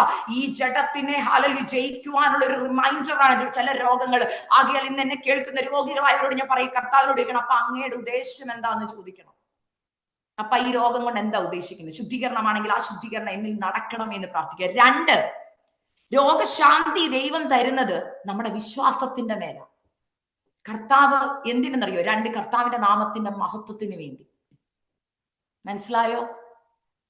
ചില രോഗങ്ങൾ ചിലരെ ദൈവം വിശ്വസിച്ച് അങ്ങ് കൊടുക്കുക. അങ്ങനെ കൊടുത്ത ഒരാളായി ഇയ്യോബ്. ഞാൻ എപ്പോഴും ഓർത്തിട്ടുണ്ട്, ഇയ്യോബിന് ആ രോഗം വന്നു കഴിയുമ്പോൾ കർത്താവിന്റെ മുഖത്തിന്റെ എക്സ്പ്രഷൻ എന്തായിരിക്കുന്നു? കർത്താവ് നല്ല കൂളായിട്ട് സ്വർഗത്തിൽ ഇരുന്നിട്ട് പറയും, എനിക്ക് ഉറപ്പുണ്ട് അവൻ ഈ പരീക്ഷ ജയിക്കും. നിങ്ങളെ നോക്കി എത്ര പേർ കർത്താവ് പറയൂ എന്ന് പറഞ്ഞേ? നിങ്ങളുടെ ഇപ്പൊ കടന്നു പോകുന്ന രോഗം അവൾ വിശ്വാസത്താൽ പിടിച്ചെടുക്കുമെന്ന് പറയുന്ന കർത്താവ് പറയുമെന്ന് ഉറപ്പുണ്ടോ നിങ്ങൾക്ക്? ചിലരെ കർത്താവ് വിശ്വാസത്തോടെ കൊടുക്കുക. എന്താണെന്നറിയോ? അവർ പുറത്തു വരുമ്പോൾ, ആ രോഗസൗഖ്യം കിട്ടി പുറത്തു വരുമ്പോൾ അതൊരു സാക്ഷ്യമായി പുറത്തു വരും കർത്താവിന് ഉറപ്പുണ്ട്. മനസ്സിലായോ? ചുമ്മാ അങ്ങ് കർത്താവ് കൊടുക്കുകയല്ല എല്ലാവർക്കും രോഗം. ചിലരെ കർത്താവ് വിശ്വസിച്ച് കൊടുക്കുക. അങ്ങനെ ഒരു വ്യക്തിയായിട്ട് എനിക്ക് പലപ്പോഴും തോന്നിയിട്ടുള്ളത് എന്റെ മമ്മിയാണ്. ചില കഷ്ടത വരുമ്പോൾ, ചിലത് സഹിക്കുമ്പോൾ ഞാൻ ഓർത്തിട്ടുണ്ട്, കർത്താവെ എനിക്ക് തന്നെ സങ്കടം തോന്നിയിട്ടുണ്ട്. പല വേദനകൾ മമ്മി കടന്നു പോകുമ്പോൾ മമ്മി പറയും, ഇല്ല മോനെ, ഇതിനകത്ത് തികഞ്ഞു വരാൻ വേണ്ടി, കഷ്ടതയിൽ തികഞ്ഞവളായി പുറത്തു വരേണ്ടതിന് ഈ കഷ്ടത, കർത്താവെ ഇത് സഹിക്കാനുള്ള കൃപ തരണേന്ന് എന്റെ മമ്മി പ്രാർത്ഥിക്കാറുള്ളൂ. പക്ഷെ ഞാൻ കണ്ടിട്ടുണ്ട്, അത് കഴിഞ്ഞ് മമ്മി വിടുതൽ പ്രാപിച്ച് പുറത്തു വരുമ്പോൾ മമ്മി ഇത് അനേകരോട് സാക്ഷിയായിട്ട് പറയും, അവർക്കൊക്കെ വിടുതൽ നടക്കുന്നത് ഞാൻ കണ്ടിട്ടുണ്ട്. അതുകൊണ്ടാണ് പറഞ്ഞത്, അതൊരു മിനിസ്ട്രി ആയിട്ട് ഏറ്റെടുക്കണം. മനസ്സിലായോ? കർത്താവെ, ഇന്ന് ഇയ്യോബിന്റെ പുസ്തകം എന്തുകൊണ്ട് ബൈബിളിലുണ്ട്? കാരണം ഇയ്യോബ് അതിനെ ജയിച്ചത് കൊണ്ടാണ്. ആകയാൽ രോഗശാന്തിയും ആരോഗ്യം തരും. ഒറ്റ കാര്യം, കർത്താവിനെ വിളിച്ചപേക്ഷിക്കും. കർത്താവെ ഉത്തരം തരാമെന്നാ പറഞ്ഞത്. പലരിപ്പോഴും നമ്മൾ പല ഉത്തരത്തിന് വേണ്ടി പലരുടെ അടുക്ക് പോകും. പക്ഷെ ഉത്തരത്തിന് കർത്താവിനെ വിളിച്ചപേക്ഷിക്കും. 2ാമത്തെ പോയിന്റ് 7ാം വാക്യത്തിൽ ഇങ്ങനെ പറയുന്നു, പ്രവാസികളെ മടക്കി വരുത്തി പണ്ടത്തെ പോലെ അവർക്ക് അഭിവൃദ്ധി വരുത്തും. പ്രവാസികളെ മടക്കി വരുത്തും. എന്തോ ഈ പ്രവാസികളെ മടക്കി വരുത്തുക എന്ന് പറയുന്നത്? നമ്മൾ അവിടെ ആദ്യം ചിന്തിക്കുന്നത് ഗൾഫിലും അവിടെയൊക്കെ കിടക്കുന്ന പ്രവാസികളായ ആൾക്കാരെ മടക്കി വരുത്തുന്ന, ഏകദേശം നമ്മൾ അങ്ങനെയൊക്കെ ഊഹിക്കുമെങ്കിലും ഇവിടെ എനിക്ക് പരിശുദ്ധാത്മാവ് തന്ന ദൂതിതാണ്. ശത്രു അടക്കി വെച്ചതിനെ, ഒതുക്കി വെച്ച ചിലതിനെ പ്രവാസത്തിലേക്ക് കൊണ്ടുവന്ന് പറഞ്ഞാൽ സ്വാതന്ത്ര്യം ഇല്ലായ്മയാണ്. ശത്രു ചിലതിനെ ഒതുക്കി വെച്ചേക്കുകയാണ് ചില വീടുകളിൽ. മനസ്സിലാവുന്നുണ്ടോ? മുറിക്കുള്ളിൽ ഒതുക്കി വെച്ച ചിലത്. പരിശുദ്ധാത്മാവ് ഇന്ന് രാവിലെ ഞാൻ പ്രാർത്ഥിച്ചു വന്നപ്പോൾ എനിക്ക് ആ വാക്യം എന്നിട്ട് പറഞ്ഞു, ഇന്ന് എന്നെ ഈ കേട്ടുകൊണ്ടിരിക്കുന്ന ഡിവൈസിലുള്ള ചിലരുടെ വീടുകളിൽ ചില തലമുറകൾ മുറിക്കുള്ളിൽ പിശാച് ഒതുക്കി വെച്ചിട്ടുണ്ട്. പുറത്ത് പറയാൻ പറ്റുന്നില്ലെന്നേ ഉള്ളൂ. നമുക്കിന്ന് പുറത്തു പറയാൻ പേടിയാ. ആൾക്കാർ നമ്മളെ ജഡ്ജ് ചെയ്യും പെട്ടെന്ന്. ഞാൻ അങ്ങനെയുള്ള തലമുറകളായിട്ട് ഡീൽ ചെയ്യുന്നത് കൊണ്ടാണ് ഞാൻ പറയുന്നത്. ഉള്ളിൽ വീടിന്റെ അകത്ത് ഒതുക്കി വെച്ചേക്ക, പുറത്ത് വരത്തില്ല. പുറത്ത് വന്നാൽ ഭയങ്കര ദേഷ്യവും അമ്മയും അപ്പനും ഒക്കെ ആയിട്ട് ഭയങ്കര കലിപ്പ. അവർക്ക് പിള്ളേർക്ക് ഇത് ചെയ്യാൻ പറ്റുന്നില്ല. അപ്പൊ നമുക്ക് അവരോട് ദേഷ്യം വരും. എന്നാൽ പരിശുദ്ധാത്മാവ് എന്നോട് അന്ന് പറഞ്ഞൊരു കാര്യമുണ്ട്, ഇതിന്റെ മേഖല മനസ്സിലാക്കണം. ഇത് ശത്രു ഒതുക്കി വെച്ചേക്കുക അവരെ. കർത്താവ് പറയാം, നീ എന്നെ വിളിച്ചപേക്ഷിക്ക, ഞാൻ നിനക്ക് ഉത്തരം വരള. എന്താണെന്നറിയോ? ആ തലമുറ ദൈവത്തിന് വിലപ്പെട്ടതാ. അതിനെ കർത്താവ് പുറത്തു കൊണ്ടുവരിക തന്നെ ചെയ്യും. ഞാനിത് പറയുമ്പോൾ ഞാൻ പറഞ്ഞില്ലേ, പലരുടെ അനുഭവങ്ങൾ കേൾക്കുകയും കാണുകയും നേരിട്ടറിഞ്ഞതിന്റെ വെളിച്ചത്തിൽ ഞാൻ പറയുകയാണ്. അനേക കുഞ്ഞുങ്ങൾ ഇന്ന് കേരളത്തിലും അമേരിക്കയിലും വിവിധ രാജ്യങ്ങളിലും ഒരു സമയം കഴിഞ്ഞു കഴിഞ്ഞാൽ അവരെ പിശാച് അവരുടെ മനസ്സിനെ കൈയടക്കി അവരെ മുറിക്കുള്ളി കൊണ്ടുപോയി അവരെ കൊണ്ട് അവരുടെ ഹൃദയത്തിൽ പോലും അവർക്ക് ചെയ്യണ്ടെന്ന് തോന്നുന്ന പല കാര്യങ്ങൾ അവരെ കൊണ്ട് ചെയ്യിപ്പിച്ച് ശത്രുവിന്റെ അടിമത്തത്തിനകത്താക്കി വെക്കുമ്പോൾ പുറത്ത് ഒരു മാതാവ് കർത്താവിനെ വിളിച്ചപേക്ഷിക്കാനുണ്ടെങ്കിൽ കർത്താവ് പറയാം, ഞാൻ നിനക്ക് ഒരു ഉത്തരം തരും. അത് നീ നിന്റെ തലമുറയെ കുറിച്ച് കരുതി ഉത്തരമല്ല, ആ തലമുറയെ കുറിച്ചുള്ള എന്റെ ഉത്തരം ഞാൻ നിനക്ക് വെളിപ്പെടുത്തി തരാം. ഞാൻ ഇത് പറയാൻ കാരണം എന്നറിയോ? പല മാതാക്കൾ എന്നെ വിളിക്കും പറയുന്നുണ്ട്, സിസ്റ്റർ ഞാൻ എന്റെ കുഞ്ഞിനെ കൗൺസിലിങ്ങിന് കൊണ്ടുപോകും. കൗൺസിലിങ്ങിന് ഞാൻ എതിരല്ല കേട്ടോ, ഞാൻ ഒരിക്കലും കൗൺസിലിങ്ങിന് എതിരല്ല. ചിലരുണ്ട് ഭർത്താക്കന്മാരെ കൗൺസിലിങ്ങിന് കൊണ്ടുപോകുന്നവരുണ്ട്, മദ്യപാനത്തിന് അടിമകളായവര്, മയക്കുമരുന്നിന് അടിമകളായവര്. ഞാനിത് പബ്ലിക്കായിട്ട് ഞാൻ തുറന്നു പറയുക, പലരും ഇത് പറയുന്നില്ല. പല വീടുകളിൽ ഇന്ന് മദ്യപാനികളുണ്ട്, വിശ്വാസികളായ മദ്യപാനികളുണ്ട്. മനസ്സിലായോ? തുറന്നു പറയുക. അനേക സഹോദരിമാർ എന്നെ വിളിക്കും, പറയും സിസ്റ്റർ പുറത്ത് പറയാൻ പറ്റത്തില്ല, എന്റെ ഭർത്താവ് കുടിക്കുന്നുണ്ട്. ഞാനതാ പറഞ്ഞത്, ഞാൻ വചന ശുശ്രൂഷിക്കും പറഞ്ഞത്, കർത്താവെ അങ്ങ് പറയുന്നത് ഞാൻ തുറന്നു പറയും. എങ്ങനെ ആൾക്കാർ ജഡ്ജ് ചെയ്താലും മൈൻഡ് ചെയ്യത്തില്ല ഒരാളല്ല ഞാൻ. കർത്താവ് പറഞ്ഞത് ഞാൻ തുറന്ന് നമ്മുടെ സമൂഹത്തിൽ ഇത് പ്രസംഗിക്കേണ്ടത്. മദ്യപാനികൾ ദൈവരാജ്യം അവകാശമാക്കുകയില്ല. അതിനെ എങ്ങനെ ലഘൂകരിച്ചാലും ദൈവവചനത്തിന് ഒരു മാറ്റവുമില്ല. മനസ്സിലായോ? ദൈവവചനത്തിന് ഒരു മാറ്റവുമില്ല. നിങ്ങൾ തമാശക്കായിരിക്കാം, മറ്റുള്ളവരുടെ കൂടെ നിന്നപ്പോഴായിരിക്കാം, അറിയാതെ ആയിരിക്കാം, ജോക്കിനായിരിക്കും. ചിലർ പറയും തമാശയ്ക്ക് കുടിച്ചത്, അതൊരു സോഷ്യൽ ഡ്രിങ്കിങ്ങാ. പക്ഷെ പരിശുദ്ധാത്മാവിന്റെ വചനത്തിന് വ്യവസ്ഥയുണ്ട്. ഈ നിയമം തെറ്റിക്കാൻ ദൈവമക്കളായ നമുക്ക് അവകാശമില്ല. പുറമെ ചർച്ചയിൽ പോകുന്നുണ്ടാവാം, പുറമെ മാന്യരായിരിക്കാം, എന്നാൽ നമ്മുടെ ശരീരം കൊണ്ട് നമ്മൾ ചെയ്യുന്ന ഓരോ പാപത്തിനും കണക്ക് കൊടുക്കേണ്ടി വരും. കർത്താവ് പറഞ്ഞു, ഈ മന്ദിരത്തെ നശിപ്പിക്കുന്നവനെ ഞാനും നശിപ്പിക്കും. ചില കുടുംബങ്ങളിൽ കിടന്ന് കളിക്കുന്ന പാപത്തിന്റെ പ്രവർത്തികളാണ് അത് തലമുറകളിലും അവരുടെ ശരീരങ്ങളിലും ശത്രു ബന്ധിക്കാൻ കാരണമായി തീരുന്നത്. അതുകൊണ്ട് പറയുക, പ്രവാസികളെ മടക്കി വരുത്തും. ഭർത്താക്കന്മാരെ ഓർത്ത് കരയുന്ന ഭാര്യമാരോട് ഞാൻ പറയുക, പ്രവാസികളെ മടക്കി നിങ്ങളുടെ കയ്യിൽ തരും. ശത്രു ഒതുക്കി വെച്ചതിനെ, അവിടെ പറയുന്ന ഒരു കാര്യമുണ്ട്, അവർക്ക് അഭിവൃദ്ധി വരുത്തുമെന്ന്. എന്ത് അഭിവൃദ്ധിയാ? ഞാൻ പറഞ്ഞില്ല, ഇവിടെ പറയുന്ന കോൺടെസ്റ്റ് പ്രവാസത്തിൽ പോയതാണെങ്കിൽ പരിശുദ്ധാത്മാവ് എനിക്ക് തന്നത് നിങ്ങളുടെ അടുക്കിൽ നിന്ന് മാറ്റി, അതായത് ദൈവിക ഉദ്ദേശങ്ങളിൽ നിന്ന് മാറ്റിക്കൊണ്ടുപോയി നശിപ്പിക്കുന്ന ചിലത്, കുടുംബജീവിതങ്ങളെ നശിപ്പിക്കുന്ന ചില പൈശാചിക ബന്ധനങ്ങളുണ്ട്. ഭാര്യ ഭർത്താക്കന്മാരെ വേർപിരിക്കുന്ന ശത്രു, അല്ലെങ്കിൽ തലമുറകളെ മുറിക്കുള്ളിൽ അടക്കുന്ന ശത്രു. മനസ്സിലാവുന്നുണ്ട്? ബന്ധമില്ല, മക്കളും അമ്മയും അപ്പനുമായിട്ട് ബന്ധമില്ല, ഭാര്യയും ഭർത്താവും തമ്മിൽ ബന്ധമില്ല. ഇങ്ങനെ പ്രവാസത്തിൽ കൊണ്ടുപോവാ, അവിടെ കൊണ്ട് നശിപ്പിക്കുവാണ്. അല്ലെങ്കിൽ അങ്ങനെയുള്ള സാഹചര്യങ്ങൾ വരുമ്പോ ദൈവജനമേ നമ്മൾ ഉണരണം. ഞാൻ എന്നും പറയുന്ന ഒരു കാര്യമോ, ഒരു വീട്ടിൽ ഒരമ്മ അല്ലെങ്കിൽ ഒരു അപ്പൻ അല്ലെങ്കിൽ ദൈവസന്നിധിയിൽ കണ്ണുനീരൊഴുക്കാനുണ്ടെങ്കിൽ കർത്താവ് പറയാ, മോളെ എന്നെ വിളിച്ചപേക്ഷിക്ക്, ഞാൻ നിനക്ക് ഉത്തരം തരാമെന്നാ പറഞ്ഞത്. പക്ഷെ അതിന് വില കൊടുക്കണം, വില കൊടുക്കണം. പണ്ടത്തെ പെന്തക്കോസ്ത് അമ്മച്ചിമാരോട് ചോദിച്ചാൽ പറയും, ഞാൻ കേട്ടിട്ടുണ്ട്, ഞാൻ അങ്ങനെ ഒരു ദൈവകൃപയാൽ എനിക്ക് അങ്ങനെ ഒരു ജനറേഷനെ കാണാൻ ദൈവം എനിക്ക് ഭാഗ്യം തന്നു. എന്റെ പപ്പാടെ അമ്മച്ചിയൊക്കെ പണ്ടത്തെ പെന്തക്കോസ്തുകാർ, അവർ ഈ അരിപ്രമ സഭയിലൊക്കെ ആയിരുന്നപ്പോൾ ഒരുപാട് അനുഭവ സാക്ഷ്യങ്ങൾ അമ്മച്ചി പറയുമായിരുന്നു. അങ്ങനെ കേട്ടിട്ടുണ്ട്, വിശ്വാസത്തിന് പോയ ഭാര്യയെ എടുത്തിട്ട് തല്ലുന്ന ഭർത്താവ്. മനസ്സിലായോ?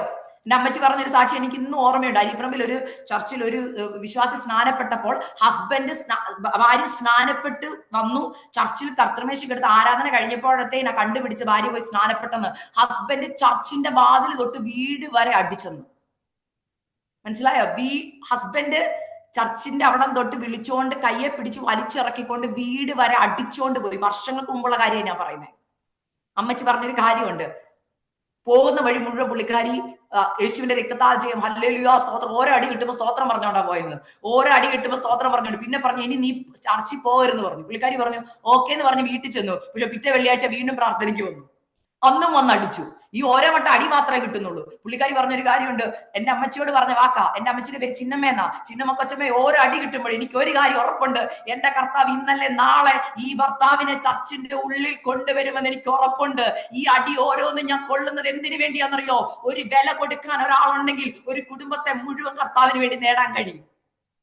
അങ്ങനെയുള്ള ഭാര്യമാരുടെ കാലം ഉണ്ടായിരുന്നു. എന്നാൽ ഇന്ന് ക്ഷമയില്ലാത്ത ഭാര്യമാരുടെ കാലമാണ്. എനിക്ക് പറ്റത്തില്ല ഈ ഭർത്താവിനെ എന്ന് പറയും. മനസ്സിലാകുന്നുണ്ടോ? അന്ന് വില കൊടുത്ത ഭാര്യമാരുണ്ടായിരുന്നു. അന്ന് ഭർത്താക്കന്മാർക്ക് വേണ്ടി കരയുന്ന ഭാര്യമാരുണ്ടായിരുന്നു, ഉപവസിക്കുന്ന ഭാര്യമാരുണ്ടായിരുന്നു. ഇന്ന് വില കൊടുക്കാൻ പറ്റുന്നില്ല. കാരണം ശത്രു ഹൃദയങ്ങളെ മടുപ്പിക്കുക. ഞാനത് പബ്ലിക്കിൽ പറയുക. കാരണം ഞാൻ അങ്ങനെയുള്ള കാര്യങ്ങൾ കേൾക്കുന്നത് കൊണ്ട് പറയുക. സിസ്റ്ററെ എനിക്ക് മടുത്തു, എനിക്ക് ഈ ഭർത്താവായിട്ട് ജീവിക്കാൻ പറ്റത്തില്ല. സിസ്റ്റർ ഉപവസിച്ച് പ്രാർത്ഥിക്കണം, ഭർത്താവിന് വേണ്ടി പ്രാർത്ഥിക്കണം. പ്രാർത്ഥിക്കാൻ പറ്റത്തില്ല സിസ്റ്റർ, എനിക്ക് മടുത്തു.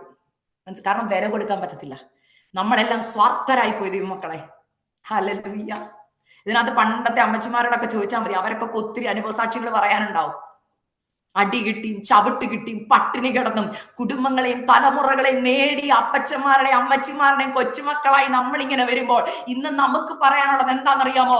എനിക്ക് ദൈവസന്നിധിയിൽ അങ്ങനെ ഉപവസിച്ച് പ്രാർത്ഥിക്കാനൊന്നും സമയമില്ല, എനിക്ക് ജോലിയുണ്ട്, എനിക്ക് പല കാര്യങ്ങൾ ചെയ്യാനുണ്ട്, ഞാൻ ചെയ്താലേ എനിക്ക് ചിലത് കിട്ടത്തുള്ളൂ. കർത്താവ് പറയുക, ഞാൻ തരാം ഉത്തരം. പക്ഷെ അതെന്ത് ഉത്തരവാണെന്നറിയാമോ? കുടുംബത്തെ മൊത്തം ശരിയാക്കി കർത്താവ് കൈ തരും. നമ്മൾ ശരിയാക്കിയാൽ ഒരാളെ ചിലപ്പോൾ ശരിയാക്കാൻ പറ്റത്തുള്ളൂ. മനസ്സിലായോ? ചില വീടുകളിൽ തലമുറകളെയാ പിശാച് കൊണ്ടുപോകുന്നത്. ആ തലമുറയെ കൊണ്ടുപോകുമ്പോൾ അമ്മ ഇരിക്കും ഉപവസിക്കാൻ, അമ്മ ഇരിക്കുമ്പോൾ അപ്പനും ഇരിക്കും ഉപവസിക്കാൻ. കുറച്ച് കഴിയുമ്പോൾ അമ്മയും അപ്പനും ഒരുമിച്ച് ഉപവസിച്ച് പ്രാർത്ഥിച്ച് ആ തലമുറ പുറത്തു വരും. ഞാൻ പറഞ്ഞു എനിക്ക് പറയാൻ പറ്റില്ല, പക്ഷെ ഒരു ടെസ്റ്റിമണി ഉള്ളത് കൊണ്ട് ഞാൻ പറയുക. ഒരു കുഞ്ഞ് ഒരു ഒരു ഒരു പൈതലിന് വേണ്ടി ഞാൻ പ്രാർത്ഥിച്ചപ്പോൾ കണ്ട കുഞ്ഞും വീടിന് റൂമിനകത്തിരിക്കുമായിരുന്നു. പ്രാർത്ഥിച്ച് ആ കുഞ്ഞ് പുറത്തു വന്ന് ഞാൻ കണ്ടു. ഇന്ന് അവർ കുടുംബമായിട്ട് കർത്താവിന് വേണ്ടി ശക്തമായിട്ട് നിൽക്കുന്ന കാണുമ്പോൾ എനിക്ക് ഭയങ്കര സന്തോഷമാണ്. കാരണം എന്നാ, ഒരാളും അകത്ത് കയറിയതാ, പക്ഷെ പുറത്ത് കരയാനും പ്രാർത്ഥിക്കാനും അവർക്ക് വേണ്ടി വില കൊടുക്കാനും നമ്മൾ തയ്യാറായാലുണ്ടല്ലോ, അനേക തലമുറകൾ പുറത്തു വരും. ഇന്ന് അനേകർക്ക് അതിന് സമയമില്ല. അതുകൊണ്ട് ഞാൻ പറയാം, പ്രവാസികളെ മടക്കി ദൈവം വരുത്തും. നമ്മൾ കൊടുക്കേണ്ട വില എന്താണെന്നറിയോ? കണ്ണുനീരോടുകൂടെ നിങ്ങളുടെ മുഴങ്കാലുകളെ മടക്കി പ്രാർത്ഥനാ മുറി കയറി കഥ കടച്ചിട്ട് അപ്പനോട് കരഞ്ഞിട്ട് പറയണം, അപ്പാ അങ്ങ് തരുന്ന ഉത്തരം എനിക്ക് മതി, പക്ഷെ എന്റെ തലമുറയെ അങ്ങ് എനിക്ക് മടക്കി തരണം. ഭർത്താവിനെ മടക്കി തരണം.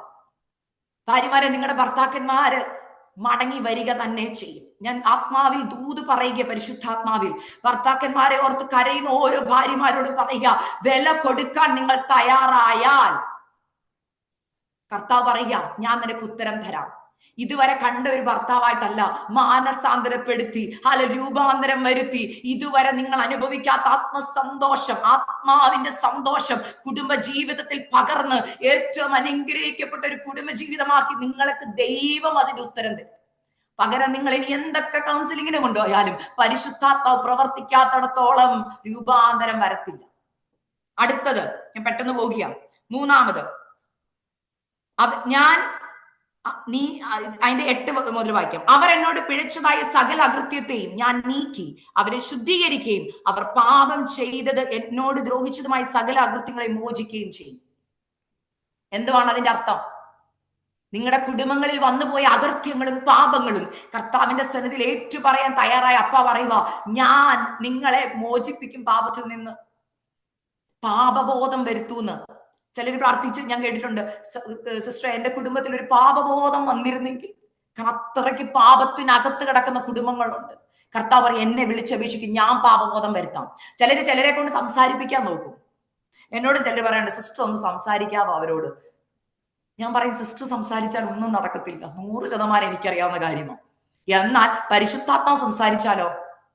പരിശുദ്ധാത്മാവ് രാത്രി യാമങ്ങളിൽ സ്വപ്നങ്ങളിൽ കൂടെ ഇടപെട്ടവരെ എനിക്കറിയാം. അമ്മമാരിരുന്ന് പ്രാർത്ഥിക്കുമ്പോൾ, കഴിഞ്ഞ ദിവസം ഒരു സിസ്റ്റർ എന്നോട് ഒരു ടെസ്റ്റിമണി പറഞ്ഞു. മോന് ഒട്ടും മിണ്ടത്തില്ല അമ്മയോട്, വർഷങ്ങളായി അമ്മയോട് മിണ്ടിയിട്ട്. എന്നാൽ ഈ അമ്മ എന്നും ചെയ്തുകൊണ്ടിരുന്ന ഒരു കാര്യം എന്നോട് പറഞ്ഞു. എല്ലാ ദിവസവും അവന്റെ മുറിയുടെ വാതിൽക്കൽ ചെന്നിരുന്നിട്ട് 91-ാം സങ്കീർത്തനവും 18-ാം സങ്കീർത്തനവും അവിടെ ഇരുന്ന് ഉറക്കെ വായിക്കും. ചിലപ്പോ വന്ന് കതക് തുറന്നിട്ട് അമ്മയെ തെറി വിളിക്കും, പറയും നിർത്തുന്നുണ്ടോ, എനിക്കിത് കേൾക്കുമ്പോ അത് തുറങ്ങാൻ പറ്റത്തില്ല. അമ്മ പതുക്കെ വായിക്കാൻ തുടങ്ങി. പതുക്കെ വായിക്കുമ്പോഴും അവൻ പറയുക ചെവി പൊട്ടിപ്പോകുന്നെന്ന്. അമ്മ പറയുന്നത് ഞാൻ ഉറക്കെ വായിച്ചില്ലല്ലോ. അപ്പൊ അമ്മയ്ക്ക് മനസ്സിലായി, ഹല്ലേലൂയ, ദൈവവചനം, ഹല്ലേലൂയ, അത് പാറയിടിക്കുന്ന ചുറ്റികയെ പോലെയാ. ഹല്ലേലൂയ, ദൈവവചനം അപ്പുറത്തെ മുറിയിൽ ഇരുന്നായിരിക്കും നീ പറയുന്നത്, എന്നാൽ അത് ചെവിയെ തുളച്ച് അവരുടെ ഹൃദയങ്ങൾക്കകത്ത് രൂപാന്തരം വരുത്തും. ആന്റി പറഞ്ഞ ടെസ്റ്റിമണി ഇങ്ങനെയാണ്. 3 മാസത്തോളം ആ അമ്മയോട് വർഷങ്ങളായി മിണ്ടത്തില്ല, 3 മാസമായിട്ട് ഒട്ടും മിണ്ടത്തില്ല. അങ്ങനെ ഇരുന്ന ആ മോന് ഹല്ലേലൂയ വചനം പറയാൻ, ഞാൻ ആന്റിയോട് പറയുമായിരുന്നു, ഇന്നും ആന്റി 18-ാം സങ്കീർത്തനം വായിക്കണം. നീ എന്റെ ദൈവത്തെ കത്തിക്കും, നീ എന്റെ അന്ധകാരത്തെ പ്രകാശമാക്കും, നിന്നാ ഞാൻ പടക്കൂടത്തിന് നേരെ പാഞ്ഞു ചെല്ലും, എന്റെ ദൈവത്താ ഞാൻ ഈ മതിൽ ചാടിക്കിടക്കും. ഇപ്പൊ മുമ്പിൽ വെച്ചിരിക്കുന്ന മതിൽ എന്താണെന്നറിയോ? ഒരു വലിയ മതിലാ. മോനപ്പറയും അമ്മ ഇപ്പറയും. എന്നാൽ അമ്മയോട് ഞാൻ പറഞ്ഞു കൊടുത്ത വചനം ഇതാണ്. പരിശുദ്ധാത്മാവ് ഇങ്ങനെ പറഞ്ഞത്, നിന്നാൽ ഞാൻ പടക്കൂടുന്ന നേരെ പാഞ്ഞ എന്റെ ദൈവത്താൽ ഞാൻ ഈ മതിൽ ചാടിക്കടക്കും. അതായത് എന്റെ മുമ്പിൽ വെച്ചിരിക്കുന്ന ഞങ്ങളുടെ ബന്ധങ്ങളെ തമ്മിൽ വേർതിരിക്കുന്ന ഈ മതിലുണ്ടല്ലോ, ഇതിനെ ഞാൻ ചാടിക്കടക്കും. അതിനെ വെറുതെ ചാടാൻ പറ്റത്തില്ല, പകരം വചനം എന്ന ചുറ്റിക കൊണ്ട് ആ മതിലിനെ ഓരോ വാക്യം കൊണ്ട് തകർക്കുന്നതായിരിക്കണം. ആന്റി വിശ്വാസത്തോടെ അത് ഏറ്റെടുത്ത്. ആന്റി പറഞ്ഞൊരു കാര്യം, ഒരു ദിവസം രാവിലെ വെളുപ്പിന് 5:30 ആയപ്പോൾ മോൻ വന്ന് കതകെ കൊട്ടിയിട്ട് അമ്മ എന്ന് കതക് തുറന്നപ്പോ കെട്ടിപ്പിടിച്ചിട്ട് പറയുക, അമ്മ ഇന്നലെ രാത്രി ഞാൻ ഒരു സ്വപ്നം കണ്ടു, ഞാൻ മരിച്ചു പോകുക. അല്ലെങ്കിൽ ഞാനൊരു അഗാധത്തിലേക്ക് പോയി, അവിടെ ഞാൻ ഒറ്റയ്ക്കാ. ഞാൻ നോക്കിയപ്പോ എന്റെ അമ്മ അവിടെ ഇല്ല. ഞാൻ പേടിച്ചു പോയമ്മ. ഇതെന്തോ ഒരു അനുഭവം. അവിടുന്ന് ഒരു ശബ്ദം എന്നോട് പറഞ്ഞു, നീ അമ്മയുടെ അടുക്കലേക്ക് ഓടിപ്പോകാൻ. ആ ഒരു ശബ്ദം ആ മകനെ മാനസാന്തരപ്പെടുത്തിയെന്ന്. നിങ്ങളൊന്ന് ഓർത്ത് നോക്കിക്കേ. നിങ്ങളുടെ പ്രാർത്ഥനയ്ക്ക് മറുപടി കിട്ടുമോ? കിട്ടും. പകരം നമ്മൾ കുറെ കാര്യങ്ങൾ മാനുഷികമായി ചെയ്താൽ, മറ്റുള്ളവരോട് പറഞ്ഞാൽ, നിങ്ങളുടെ മക്കളുടെ വേവലാതികൾ മുഴുവൻ നിങ്ങൾ ആരോടൊക്കെ പറഞ്ഞാലും അവർക്ക് ഉത്തരം തരാൻ പറ്റത്തില്ല. പക്ഷെ കർത്താവ് പറയും, എന്നെ വിളിച്ചപേക്ഷിക്ക്, ഞാൻ നിനക്ക് ഉത്തരം അരുളാം. ദൈവമക്കളെ, ചിലപ്പോൾ 2 മണിക്കും 3 മണിക്കും ചിലപ്പോൾ നിങ്ങൾക്ക് പെട്ടെന്ന് പാസ്റ്ററെ വിളിക്കാൻ പറ്റിയെന്ന് വരത്തില്ല, ആരെയും വിളിക്കാൻ പറ്റിയെന്ന് വരത്തില്ല. പക്ഷെ കർത്താവ് പറയാ, എന്നെ വിളിച്ചപേക്ഷിക്ക്. എന്റെ കണക്ഷൻ എപ്പോഴും ഓൺലൈനിലുണ്ട്. കർത്താവ് ഒരിക്കലും ബിസി അല്ല. കർത്താവ് ഒരിക്കലും കോൾ ലേറ്റ് എന്ന് പറയത്തില്ല. കർത്താവ് ഒരിക്കലും പിന്നെ വിളിക്കാൻ പറയത്തില്ല. കർത്താവ് പറയും, ഇപ്പൊ വേണം ഉത്തരം തരാം. പക്ഷെ ചില ഉത്തരം കർത്താവ് എന്തിനാണെന്നറിയോ ബ്രാക്കറ്റ് പീരീഡ് വെക്കുന്നത്? ചിലതിന് സമയം വെച്ചിരിക്കുന്നത് എന്തിനാണെന്നറിയോ? ഒറ്റയടിക്ക് അങ്ങോട്ട് തന്നാൽ അതിന്റെ മഹത്വം ചിലർക്ക് മനസ്സിലാവത്തില്ല. എന്നാൽ ചില സമയങ്ങൾ നമ്മൾ സമയമെടുത്ത് അത് ക്ഷമയോടുകൂടെ കാത്തിരിക്കുമ്പോൾ, ക്ഷമയോടെ കാത്തിരുന്ന് കിട്ടുന്ന മറുപടിക്ക് അത് അത്ര ശ്രേഷ്ഠതയുള്ള മറുപടിയാണ്. ഹല്ലേലൂയ. അടുത്തത് ഞാൻ പെട്ടെന്ന് പോവുകയാണ്. 4-ാമത്തെ വാക്യം, സകല ഭൂജാതികളുടെ മുമ്പാകെ അതെനിക്ക് ആനന്ദനാമം, പ്രശംസയും മഹത്വവുമായിരിക്കും. ദൈവം തരുന്ന ഉത്തരത്തിന്റെ പ്രത്യേകത. അടുത്തത്, നമ്മുടെ ജീവിതത്തിൽ ദൈവം ചെയ്യുന്ന നന്മയെക്കുറിച്ച് അവിടെ പറഞ്ഞ എല്ലാ നന്മയെക്കുറിച്ച് കേൾക്കുന്ന സകല ഭൂജാതികളുടെയും മുമ്പാകെ അതും എനിക്ക് ആനന്ദവും മഹത്വമായി തീരും. ഇപ്പൊ ചില വിടുതലുകൾ നമ്മുടെ ലൈഫിൽ നടന്നു കഴിയുമ്പോണ്ടല്ലോ, പലർ അതിനെക്കുറിച്ച് കേട്ട് കഴിയുമ്പോണ്ടല്ലോ, അത് ദൈവത്തിനും മഹത്വവും ആനന്ദവുമായി തീരും. ദൈവം തരുന്ന ഉത്തരം കണ്ടോ? അപ്പൊ ഇന്ന് ഞാനിത് ഈ വാക്യം എന്നോട് ഇടപെട്ടപ്പോ പറഞ്ഞൊരു കാര്യം ഞാൻ പറയുക. എന്തോ ഈ ആനന്ദവും മഹത്വമാണെന്ന് പറയാൻ കാരണം, ഇന്ന് ആനന്ദം നഷ്ടപ്പെട്ട് ചിലപ്പം പേരുദോഷം കേട്ട് നിന്ന കേട്ട് പുറത്തിറങ്ങാൻ പറ്റാത്ത അപമാനം പേറി നിൽക്കുന്ന ചിലരോട് പറയുക, എന്നെ വിളിച്ചപേക്ഷിക്ക്, ഞാൻ ഉത്തരം തരാം. ഇന്ന് നീ തല കുനിങ്ങപ്പെട്ടവളായിട്ടായിരിക്കാം അനേകരുടെ മുമ്പിൽ നിൽക്കുന്നത്. ഇന്ന് പലരും നിനക്ക് അപവാദം പറയുന്നുണ്ടാവാം. ഇന്ന് പലരും നിന്നെ നോക്കി പരിഹസിക്കുന്നുണ്ടാവാം. സഹോദരി, പരിശുദ്ധാത്മ വ്യക്തമായിട്ട് നിങ്ങളോട് പറയുക, നിങ്ങളുടെ കണ്ണുനീരുണ്ടല്ലോ, പലരും നോക്കി പറഞ്ഞ അപമാനങ്ങളുണ്ടല്ലോ, അപവാദങ്ങളുണ്ടല്ലോ, ചെയ്യാത്തത് ഓരോന്നും കുറ്റം ചുമത്തി പറയുമ്പോൾ അകത്ത് വേദനപ്പെട്ട് നുറുങ്ങി കരയുന്ന ചിലരോട് പരിശുദ്ധാത്മ പറയാ, നാളെ ഞാൻ നിനക്ക് ഉത്തരം തരുമ്പോൾ അത് അനേകരുടെ മുമ്പിൽ അതൊരു ആനന്ദവും പ്രശംസയും മഹത്വമാക്കി നിങ്ങളെ മാറ്റും. പ്രശംസയാക്കി മാറ്റുമെന്ന്. ഹല്ലേലൂയ. ഞാനിത് പറയുന്ന എന്റെ അനുഭവത്തിൽ നിന്ന്, ദൈവമക്കളെ, എന്റെ അനുഭവത്തിൽ നിന്ന്. നിങ്ങൾ വേറെ ആരെ നോക്കണം, എന്നെ നോക്കിയാൽ മതി. ഞാൻ പറയുന്നതാ, എന്റെ ജീവിതത്തിൽ ഞങ്ങൾ ഒത്തിരി അപമാനിക്കപ്പെട്ടവരാണ്. ഒരുപാട് അപമാനങ്ങൾ ഞങ്ങൾ സഹിച്ചിട്ടുണ്ട്. ഞാൻ പറഞ്ഞ എന്റെ മമ്മി പ്രത്യേകിച്ച് ഒരു വിശ്വാസത്തിൽ നിന്ന് ഇങ്ങോട്ട് വന്നത് കൊണ്ട് തന്നെ ഞങ്ങളെ ഒരുപാട് പേര്, ഞാൻ പറഞ്ഞില്ല, എന്റെ മമ്മിയുടെ മുഖത്തൊക്കെ ചോദിച്ചിട്ടുണ്ട്, നിന്റെ മക്കള് 4 പെൺപിള്ളാരാ, വീടില്ല, വസ്തുവില്ല, ഒന്നുമില്ല, ഈ കർത്താവിന് വേണ്ടി 4 പെൺപിള്ളാരെ എങ്ങനെയുണ്ട്, നിങ്ങൾ എങ്ങോട്ട് ഇറങ്ങി പോകും? വാടക വീട്ടിൽ നിന്ന് ഇറക്കി വിട്ടാൽ നടുറോഡിലോട്ട് ഇറങ്ങണം. നിന്റെ മക്കൾക്ക് നല്ലൊരു കല്യാണാലോചന വരുമോ? മനസ്സിലായോ? ഒരു കൂലി വേലക്കാരനെങ്കിലും നിന്റെ മക്കളെ വന്ന് കെട്ടിക്കൊണ്ട് പോകും. അതിനുള്ള എന്ത് യോഗ്യതയുള്ള ഇങ്ങനെയൊക്കെ പറഞ്ഞ് ഒരു ആന്റി ഒരു പ്രാവശ്യം എന്നോട് പറഞ്ഞൊരു വാക്കുണ്ട്, നീ കഴുത്തേലും കാതേലും എന്തെങ്കിലും ഇട്ടുകൊണ്ട് നടക്കും. ഒന്നാമതേ മെലിഞ്ഞായിരിക്കുന്നേ. മനസ്സിലാവുന്നുണ്ടോ? എന്നോട് പറഞ്ഞ വാക്കിങ്ങനെ, ഒന്നാമതേ മെലിഞ്ഞായിരിക്കുന്നേ, ഭക്ഷണവും ചോന് കഴിക്കുന്നില്ല, കഴുത്തേലും കാതേലെങ്കിലും എന്തെങ്കിലും ഇട്ടുകൊണ്ട് നടക്കും. വല്ല ചെറുക്കന്മാർക്ക് ഇഷ്ടപ്പെട്ട് കൊണ്ടുപോകണമെങ്കിൽ ചെലവില്ലാതെ കല്യാണം നടക്കുമല്ലോ. തമാശക്ക് പറഞ്ഞതാ. പക്ഷെ അതൊക്കെ ഹൃദയത്തിന്റെ ആഴങ്ങളിൽ മുറിവുകളായി പലപ്പോഴും കേറിയപ്പോൾ കർത്താവ് അന്ന് എഴുതിയിട്ട് ഒരു ഉത്തരമുണ്ട്. ആ ഉത്തരത്തിന് വേണ്ടി ഞങ്ങൾ വെയിറ്റ് ചെയ്തു. അല്ലാതെ മാനുഷികമായ ആരുടെയും മുമ്പിൽ പോയി തലകുനിക്കാൻ ദൈവം അനുവദിച്ചില്ല. ദൈവസന്നിധിയിൽ ഇരുന്നു. അപ്പ ഉത്തരം തരണമെന്ന് പറഞ്ഞു. ഏറ്റവും മാന്യമായ ഉത്തരം, ഏറ്റവും ശ്രേഷ്ഠകരമായ ഉത്തരം, ഞങ്ങൾ ചിന്തിക്കാത്ത ഉത്തരങ്ങൾ ദൈവം ഞങ്ങളുടെ ജീവിതത്തിൽ കൊണ്ടെത്തന്ന ദൈവമക്കളെ. ഹല്ലേലൂയ. എന്റെ രണ്ടാമത്തെ അനിയത്തിയുടെ കല്യാണം വന്നപ്പോഴും ഞാൻ ഓർത്തു, എന്റെ കല്യാണം കഴിഞ്ഞു, ദൈവസന്നിധി ഞങ്ങൾ പ്രാർത്ഥിച്ചുകൊണ്ടിരുന്നു. എന്നാൽ രണ്ടാമത്തെ അനിയത്തിയുടെ കല്യാണാലോചന വന്നപ്പോഴും ഞാൻ ഓർത്തു, കർത്താവേ ഇനി ആരാ? അപ്പോഴും പ്രാർത്ഥിച്ചു. ഞങ്ങൾ പ്രാർത്ഥിക്കാതെ ഒരു തീരുമാനവും ഞങ്ങളുടെ ജീവിതത്തിൽ എടുക്കത്തില്ല. ഒരു നല്ല കല്യാണാലോചന വന്നല്ലോ, ഓക്കെ അതങ്ങ് നടത്തിയേക്കാം, നല്ല കുടുംബം, നല്ല മഹിമ. മമ്മി ഒരിക്കലും അതിന്, പപ്പായും മമ്മി അത് ഒരിക്കലും അക്സെപ്റ്റ് ചെയ്യുന്ന ഒരാൾക്കാരല്ല. മനസ്സിലാവുന്നുണ്ടോ? ഞാൻ പറയാം, എന്റെ ഈ കല്യാണത്തിന് മുമ്പ് ഒത്തിരി അമേരിക്കൻ കല്യാണാലോചനകൾ വന്ന ഞങ്ങൾ മാറ്റിവിട്ടതാ. ദൈവികത അല്ലാത്തവരെ എല്ലാം മാറ്റിവിട്ടതാ. എന്നാൽ ദൈവം പറഞ്ഞ ആലോചനയുടെ മുമ്പ് ഇന്നോട് അതിന്റെ മഹത്വം കാണാം. അതുകൊണ്ട് ഞാൻ പറഞ്ഞേ, വിവാഹത്തിന് വേണ്ടി ഏത് മാതാപിതാക്കൾ തലമുറകൾക്ക് വേണ്ടി പ്രിപ്പയർ ചെയ്യുമ്പോഴും ദൈവത്തോട് ആലോചന ചോദിക്കണം. അപ്പാ ദൈവത്തിന്റെ ഉദ്ദേശം എന്താണെന്ന്.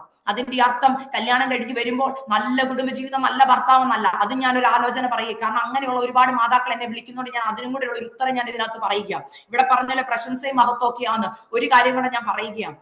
ചില കല്യാണങ്ങൾ നടന്ന് ദൈവഹിതമാണെന്ന് പറയുന്നവരോട് എന്നെ വിളിച്ച് പറഞ്ഞു. കഴിഞ്ഞ ദിവസം ഒരു സിസ്റ്ററിനോട് പറഞ്ഞു, സിസ്റ്റർ ദൈവാലോചന വ്യക്തമായി കേട്ട് നടത്തിയ കല്യാണമാണ്, പക്ഷെ ചെറുക്കൻ ഉദ്ദേശിച്ചതുപോലെ ആത്മീകനല്ലെന്ന് പറഞ്ഞു. മനസ്സിലായോ? ചെറുക്കൻ ഉദ്ദേശിച്ചതുപോലെ ആത്മീകനല്ല. ഉത്തരം ഇതാ, എന്നെ ദൈവം പഠിപ്പിച്ചതുകൊണ്ട് ഞാൻ പറയുക. എന്താണ് അതിന്റെ ഉത്തരം? ആത്മീകനല്ല. അപ്പൊ പെർഫെക്റ്റ് മാച്ചാണോ ദൈവം കൊണ്ടുവരുന്നത്? ദൈവം തരുന്ന ഉത്തരം, ഞാൻ അതിന് പറയുന്ന ഉത്തരം എന്താണെന്നറിയോ? നിങ്ങളുടെ ആദ്യത്തെ ശുശ്രൂഷ. നമ്മളെല്ലാവരും പറയുന്ന ഒരു കാര്യം, പല ദേവദാസന്മാരും പ്രാർത്ഥിക്കുമ്പോൾ ചോദിക്കുന്നുണ്ട്, വചനം പറഞ്ഞു കഴിയുമ്പോൾ ചോദിക്കും, നിങ്ങൾ ഒരാത്മാവിനെങ്കിലും കർത്താവിന് വേണ്ടി നേടിയോ? ചോദിച്ചിട്ടുണ്ടോ? സ്വർഗരാജ്യത്തിൽ ചെല്ലുമ്പോൾ പ്രതിഫലമുണ്ട്. ഇന്ന് പലരും പുറത്ത് ആത്മാവിനെ നേടാൻ നടക്കുക, വീട്ടിൽ നിന്ന് ഒറ്റ എണ്ണത്തെ നേടിയിട്ടില്ല. പെന്തിക്കോസ് ജനിച്ചു വളർന്ന ചെറുക്കനായിരിക്കാം, രക്ഷിക്കപ്പെട്ടതായിരിക്കാം, സ്നാനപ്പെട്ടതായിരിക്കാം. എന്നാൽ യഥാർത്ഥ മാനസാന്തരം നടക്കാത്ത കുഞ്ഞുങ്ങളുമായി കല്യാണങ്ങൾ ഇപ്പോൾ നടക്കുന്നുണ്ട്. എന്നാൽ ഞാൻ ഓരോ അമ്മമാരോടും പറയാ, നിങ്ങളുടെ പെൺകുഞ്ഞുങ്ങളോട് പറയേണ്ടത് എന്താണെന്നറിയാമോ? മക്കളെ ഡിവോഴ്സ് ചെയ്ത് വീട്ടിൽ വരാനല്ല പറയേണ്ടത്. അങ്ങനെ പറഞ്ഞു കൊടുക്കുന്ന ഏതെങ്കിലും മാതാക്കൾ എന്നെ കേൾക്കുന്നുണ്ടോ? ഞാൻ പറയാ, ഒരിക്കലും അങ്ങനത്തെ അഡ്വൈസസ് തലമുറകൾക്ക് പറഞ്ഞു കൊടുക്കരുത്. പകരം അവരോട് പറയണം, മക്കളെ നിന്റെ ഭർത്താവിന് വേണ്ടി മോൻ ഉപവസിച്ച് പ്രാർത്ഥിക്കുക. മനസ്സിലായോ? ഉപവസിച്ച് പ്രാർത്ഥിക്കാൻ പറയണം. കാരണം ഞാൻ പറയാം, അങ്ങനെ നടക്കുന്ന അനേക അനുഭവങ്ങൾ എന്റെ ജീവിതത്തിൽ അതിന്റെ ടെസ്റ്റ് മണി പറയാനുള്ളത് കൊണ്ട് ഞാൻ പറയുക, ദൈവമക്കളെ ഞാൻ പറയാം, പെൺകുഞ്ഞുങ്ങൾ ഇരുന്ന് ഉപവസിച്ച് പ്രാർത്ഥിക്കാനും അവര് ദൈവവുമായിട്ട് അടുക്കാൻ വേണ്ടി ദൈവം ഒരുക്കുന്ന മുഖാന്തരമായി കുടുംബജീവിതം. ഈ കുടുംബജീവിതത്തെ കുറിച്ച് കൂടെ ആയിരിക്കും അവര് നന്നാവുന്നത്. അനേക പെൺകുഞ്ഞുങ്ങളെ എനിക്കറിയാം, അപ്പന്റെ അമ്മയുടെ കൂടെ നല്ല സൂപ്പറായിട്ട് ജീവിച്ച കുഞ്ഞുങ്ങളാ. എന്നാൽ കുടുംബജീവിതത്തിലോട്ട് കയറിയപ്പോഴാണ് പ്രശ്നങ്ങൾ വന്നത്, പ്രതികൂലങ്ങൾ വന്നത്, പ്രതിസന്ധികൾ വന്നത്. അപ്പോൾ അവര് പറഞ്ഞു, ചേച്ചി ഇപ്പോഴാ ഞങ്ങൾ യഥാർത്ഥമായി ദൈവവുമായിട്ട് അടുക്കാൻ തുടങ്ങിയതെന്ന്. മനസ്സിലായോ? ദൈവവുമായിട്ട് അടുക്കാൻ തുടങ്ങി, പ്രാർത്ഥിക്കാൻ തുടങ്ങി. ഞാൻ എന്റെ അനുഭവം പറയാം, പിന്നെ കുഴപ്പമില്ലല്ലോ. എന്റെ ഹസ്ബൻഡ് നല്ലൊരു ഹസ്ബൻഡാ. മനസ്സിലായോ? നല്ലൊരു ഹസ്ബൻഡാ. എന്നാൽ ഞങ്ങൾ രണ്ടുപേരും ഒരു പ്രശ്നം ഉണ്ടായിരുന്നു കല്യാണം കഴിഞ്ഞ് വന്നപ്പം. അച്ചാച്ചൻ ഇവിടെ വളർന്നതായിട്ട് അച്ചാച്ചൻ തനി അമേരിക്കൻ രീതിയും ഞാൻ തനി നാടൻ രീതിയും. മനസ്സിലായോ? അപ്പം രണ്ടും കൂടെ ചേർന്ന് പോകാൻ ഭയങ്കര ബുദ്ധിമുട്ടാണ്. ഞാൻ തനി നാടനും എന്റെ അച്ചാച്ചൻ തനി അമേരിക്കനും. അപ്പൊ വരുമ്പം ഭയങ്കര പ്രശ്നങ്ങളാണ്. ഞാൻ ജീവിച്ച രീതി അല്ല അച്ചാച്ചന്റെ ജീവിത ശൈലി. ഇവിടെ വളർന്നതിൻ്റെതായ ഇതുണ്ട്. അപ്പൊ ഞങ്ങൾക്ക് രണ്ടുപേർ കൊണ്ട് പൊരുത്തപ്പെടും. അപ്പൊ ഭയങ്കര പ്രശ്നമാണ്. എനിക്കത് ഭയങ്കര പ്രഷറായിട്ട് തോന്നുക. പക്ഷെ നല്ലൊരു ഹസ്ബൻഡോ, നല്ല സ്വഭാവം, അങ്ങനെ ഒരു കുഴപ്പമില്ല. ഒരു വാക്കോട് പോലും വേദനിപ്പിക്കത്തില്ല. പക്ഷെ നമ്മുടെ മനസ്സിനകത്തത് വിമിഷ്ടമായി കയറി വരുമ്പോൾ വരാൻ തുടങ്ങിയപ്പോൾ എനിക്ക് ഭയങ്കര, അപ്പൊ ഞാൻ ഒരു ദിവസം ദൈവസന്നിധിക്ക് പോയിരുന്നു, പ്രാർത്ഥിച്ചിട്ട് പറഞ്ഞു, കർത്താവ് എന്റെ ഹസ്ബൻഡിനെ ഒന്ന് മാറ്റി താപ്പ എന്ന് വെച്ചാൽ മാനസാന്തരപ്പെടുത്തി. ഞാൻ ഉദ്ദേശിക്കുന്ന പ്രാർത്ഥന എന്താ നിങ്ങൾക്ക് അറിയാമല്ലോ. കർത്താവ് എന്റെ ഹസ്ബൻഡ് ഇങ്ങനെ ആവണം, എന്റെ അച്ഛനെ ഇങ്ങനെ ആക്കി തരാമോ, എന്റെ അച്ഛനെ അങ്ങനെ ആക്കി തരാമോ, എന്നാലേ ഞങ്ങൾക്ക് സ്മൂത്തായിട്ട് പോകാൻ പറ്റത്തുള്ളൂ. എല്ലാം കർത്താവിനോട് അങ്ങ് പരാതി പറയാൻ തുടങ്ങി. ഒരു ദിവസം 2-3 ദിവസമായിട്ട് കർത്താവ് ഉത്തരവും തരാതെ വന്നപ്പോൾ ഞാൻ കർത്താവിനോട് വിളിച്ചപ്പ എന്റെ പ്രാർത്ഥന അങ്ങ് കേൾക്കുന്നില്ലേ, അങ്ങല്ലേ പറഞ്ഞ ഞങ്ങൾ ഒരുമിച്ച് കർത്താവിന്റെ വേല ചെയ്യുന്നു. പക്ഷെ എനിക്കുള്ള പാഷൻ ഒന്നും എന്റെ ഹസ്ബൻഡിൽ ഞാൻ കാണുന്നില്ല. എന്റെ അച്ഛൻ ജോലിക്ക് പോകുന്നു വരുന്നു, നോർമൽ ഒരു രീതിയാണ്. പക്ഷെ ഞാനെന്ന് പറഞ്ഞ എനിക്ക് കർത്താവിന്റെ വേല ചെയ്യണമെന്നൊക്കെ ആഗ്രഹം ഉണ്ടെങ്കിലും ഞാനും അന്ന് റെഡി ആയിട്ടില്ല. പക്ഷെ കർത്താവ് അന്ന് പറഞ്ഞൊരു കാര്യമുണ്ട്, മോളെ അവനെ അല്ല ഞാൻ മാറ്റാൻ പോകുന്നത്, നിന്നെയാന്ന് പറഞ്ഞു. അപ്പോൾ ഞാൻ ഓർത്തു എനിക്ക് എന്താ കുഴപ്പം, നമുക്കൊക്കെ ആ കുഴപ്പമുണ്ട്. മനസ്സിലാകുന്നുണ്ടോ? ചില ആന്റിമാർ എന്നോട് പ്രാർത്ഥിക്കാൻ, ഭർത്താവിന് വേണ്ടി പ്രാർത്ഥിക്കാൻ പറയുമ്പോൾ ഞാൻ പറയും പ്രാർത്ഥിക്കും പരിശുദ്ധാത്മ എന്ന് പറയും, അങ്കിളല്ല മാനസാന്തരപ്പെടേണ്ട, ആന്റി ആദ്യം മാനസാന്തരപ്പെടണം എന്ന് പറയും. ഞാൻ പറയുമ്പോൾ തന്നെ ആന്റിമാർക്ക് ചിലർക്ക് വിഷമം വരാറുണ്ട്, അവർ ഫോൺ കട്ട് ചെയ്യും പെട്ടെന്ന്. ഓക്കെ മോളെ ധൃതിയാന്ന് പറയും. പക്ഷെ ഉള്ള കാര്യം ഞാൻ ഉള്ളതുപോലെ പറയണമല്ലോ. ചിലയിടത്ത് ആന്റിമാരാ മാനസാന്തരപ്പെടേണ്ടത്. എന്റെ ജീവിതത്തിലെ കാര്യമായിട്ടാണ് ഞാൻ പറഞ്ഞു, എന്റെ ലൈഫിൽ എന്നോട് കർത്താവ് മാനസാന്തരപ്പെടാൻ പറഞ്ഞത്. എന്നെ മാനസാന്തരപ്പെടുത്താൻ കാരണങ്ങൾ ഒത്തിരി ഉണ്ടായിരുന്നു.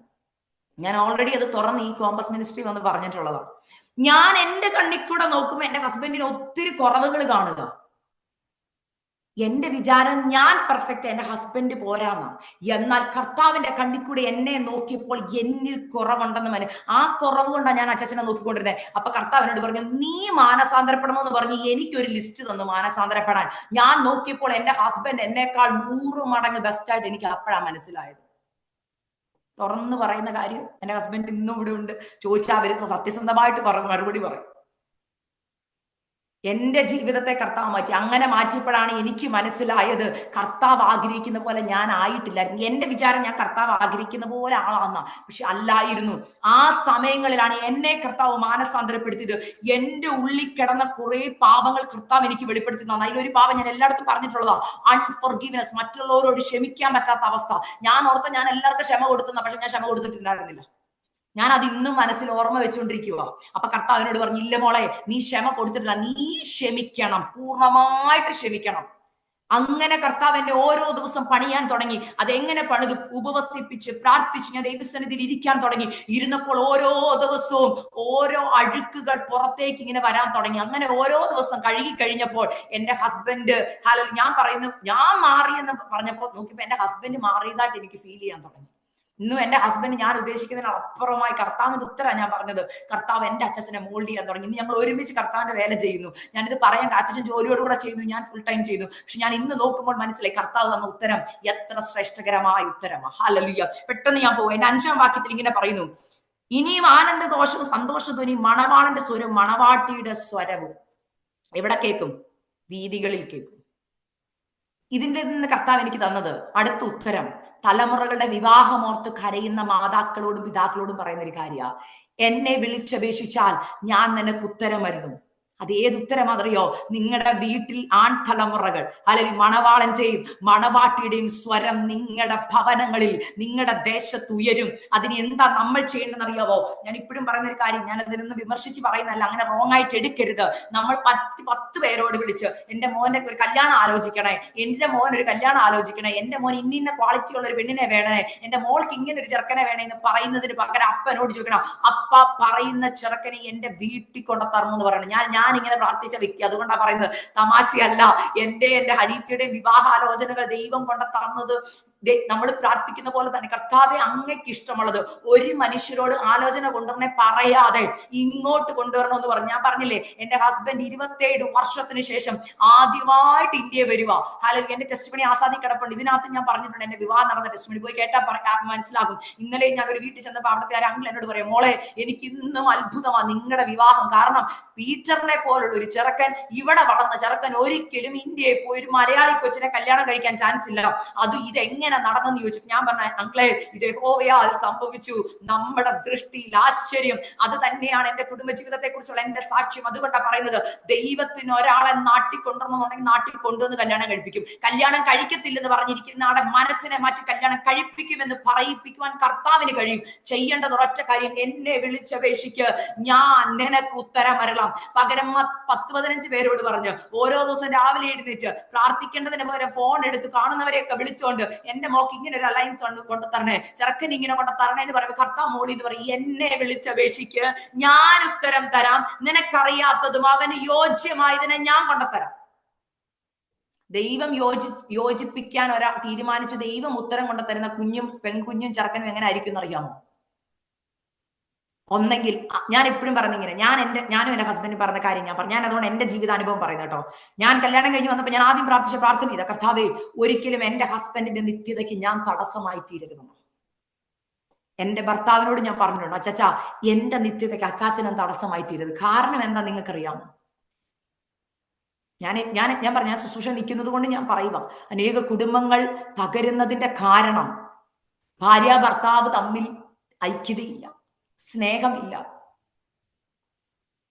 കുടുംബങ്ങൾ തമ്മിൽ സ്നേഹമില്ലാതെ നമ്മൾ പുറത്തെത്ര മിനിസ്ട്രി ചെയ്താലും, എന്നെ എപ്പോഴും ചലഞ്ച് ചെയ്യുന്ന ഒരു വാക്കാണ്, ഞാൻ പറഞ്ഞല്ലോ, എന്റെ മമ്മി എപ്പോഴും എന്നെ റിമൈൻഡ് ചെയ്യുന്ന ഒരു വാക്കാണ്, മോളെ നീ പുറത്തെ നീ എത്ര മിനിറ്റ്സ് കോമേഴ്സ് ഞാൻ മീറ്റിംഗിൽ കയറിയപ്പോൾ സിംബാസ് ഒത്തിരി നല്ല കാര്യങ്ങൾ പറഞ്ഞപ്പോഴും ഞാൻ അവിടെ ദൈവത്തോട് പറഞ്ഞൊരു കാര്യം അപ്പ അല്ലെങ്കിൽ ഇതൊക്കെ കേൾക്കുമ്പോഴും നമുക്ക് സന്തോഷം, പുറമെ നിൽക്കുന്നവരൊക്കെ ഓർക്കും അയ്യോ അക്സസ് സിസ്റ്റർ നല്ലൊരു ശുശ്രൂഷ, ഇതൊക്കെ പറഞ്ഞാലും എന്റെ മമ്മി പറയുന്ന ഒരു വാക്കുണ്ട്, പീറ്ററാ നിന്നെ കുറിച്ച് സാക്ഷ്യം പറയേണ്ടത്, അതല്ലേ അതിന്റെ സത്യം.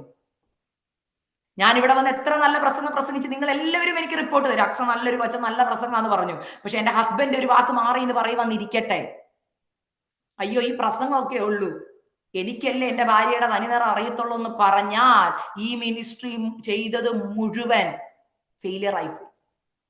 തുറന്ന് ഞാൻ പറയുക, നിങ്ങളോട് ഞാൻ പറയാം, നിങ്ങളുടെ കുഞ്ഞുങ്ങൾ നിങ്ങളെ വാച്ച് ചെയ്യുന്നുണ്ട്.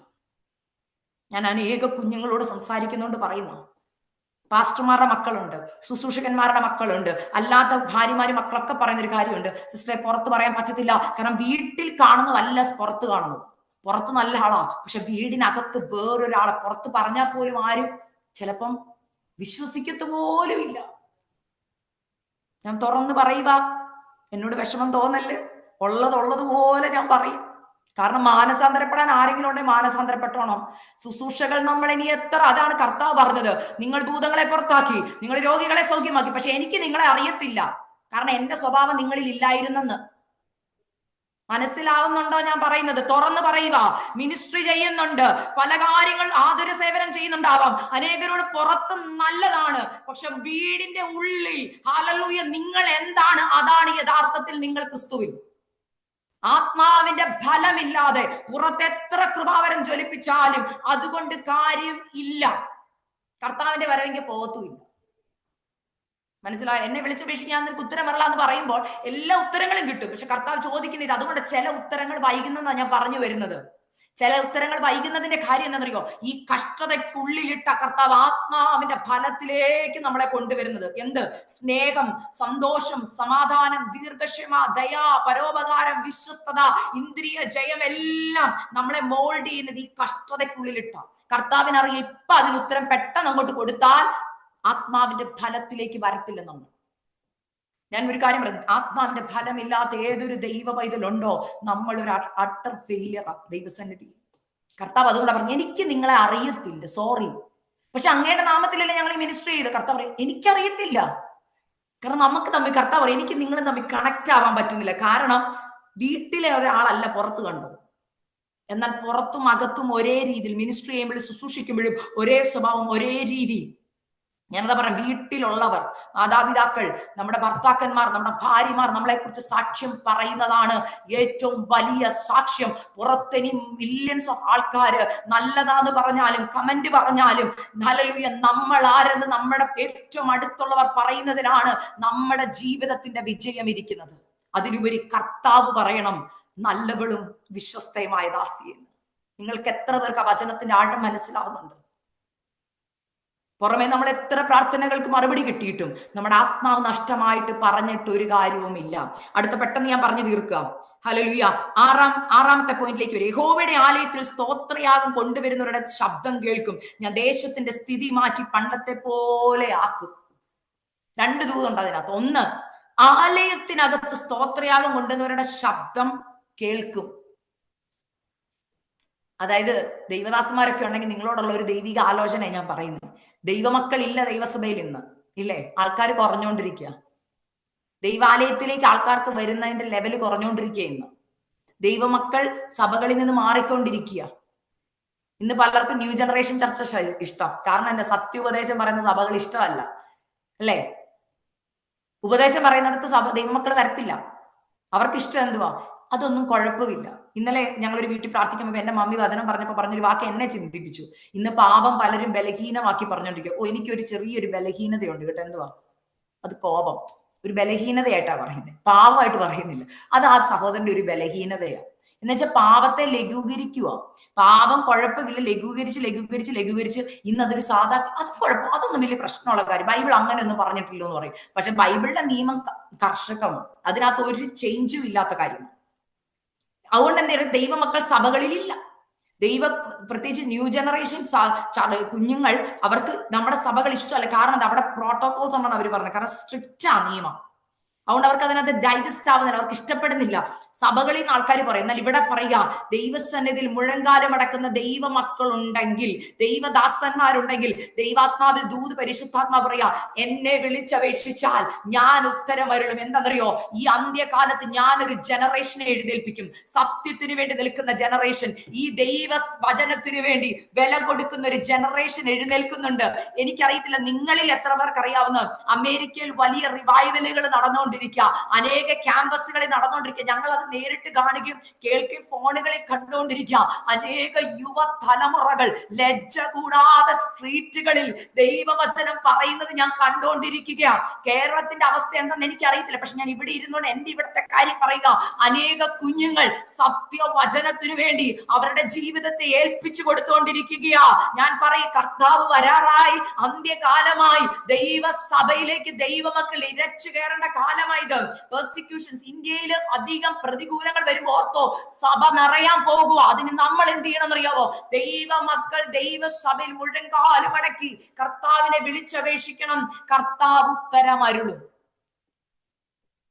എത്ര പേര് ദൂത് ഏറ്റെടുക്കുന്നുണ്ട്? ഞാൻ എന്റെ കർത്താവിനെ വിളിച്ചപേക്ഷിക്കും, എന്റെ സഭകളിൽ ആ ദൈവമക്കളെ കൊണ്ടുവരും. അടുത്ത പറയും, ദേശത്തിന്റെ സ്ഥിതി മാറ്റുന്നു. അപ്പൊ ദേശത്തിന്റെ സ്ഥിതി ദൈവമാറ്റം വരുത്തും. ദേശത്തെ ഓർത്ത് കരയുന്നവരുണ്ടെന്ന്. കർത്താവ്, ഞങ്ങളുടെ ദേശത്ത് മ്ലേച്ഛത കൂടുക. ഇന്ന് ഞാൻ കഴിഞ്ഞ ദിവസം ഒരാൾ പറഞ്ഞു കേട്ടതാ, ഇന്ന് കേരളത്തില് ഓരോ സ്ഥലങ്ങൾ അറിയപ്പെടുന്ന, പണ്ട് കവികളെയൊക്കെ വെച്ചായിരുന്നു അല്ലേ, കവി, എഴുത്തുകാര്, രാഷ്ട്രീയക്കാര് ഒക്കെയാ. ഇന്ന് അറിയപ്പെടുന്ന എങ്ങനെയാണെന്നറിയാമോ? കഴിഞ്ഞ ദിവസം ഒരു പാസ്റ്റർ ഇവിടെ വന്ന് പ്രസംഗിച്ചപ്പോ പറഞ്ഞൊരു കാര്യമുണ്ട്. ഞങ്ങളുടെ അടുത്തൊരു സ്ഥലമുണ്ട്, വെഞ്ഞാറമൂട്. അപ്പൊ വെഞ്ഞാറമൂട് എന്ന് പറഞ്ഞാൽ മനസ്സിലാവത്തില്ല, കൂട്ടക്കൊല നടന്ന സ്ഥലം എന്ന് പറഞ്ഞാൽ, ഒരു മോൻ വന്ന് വെട്ടിക്കൊന്ന സ്ഥലം എന്ന് പറഞ്ഞാൽ മനസ്സിലാവുന്നു. പെട്ടെന്ന് ഞാൻ ചിന്തിച്ചു, കർത്താവേ, സ്ഥലങ്ങളുടെയൊക്കെ സ്ഥിതി മാറിയല്ലോ എന്ന്. മനസ്സിലായോ?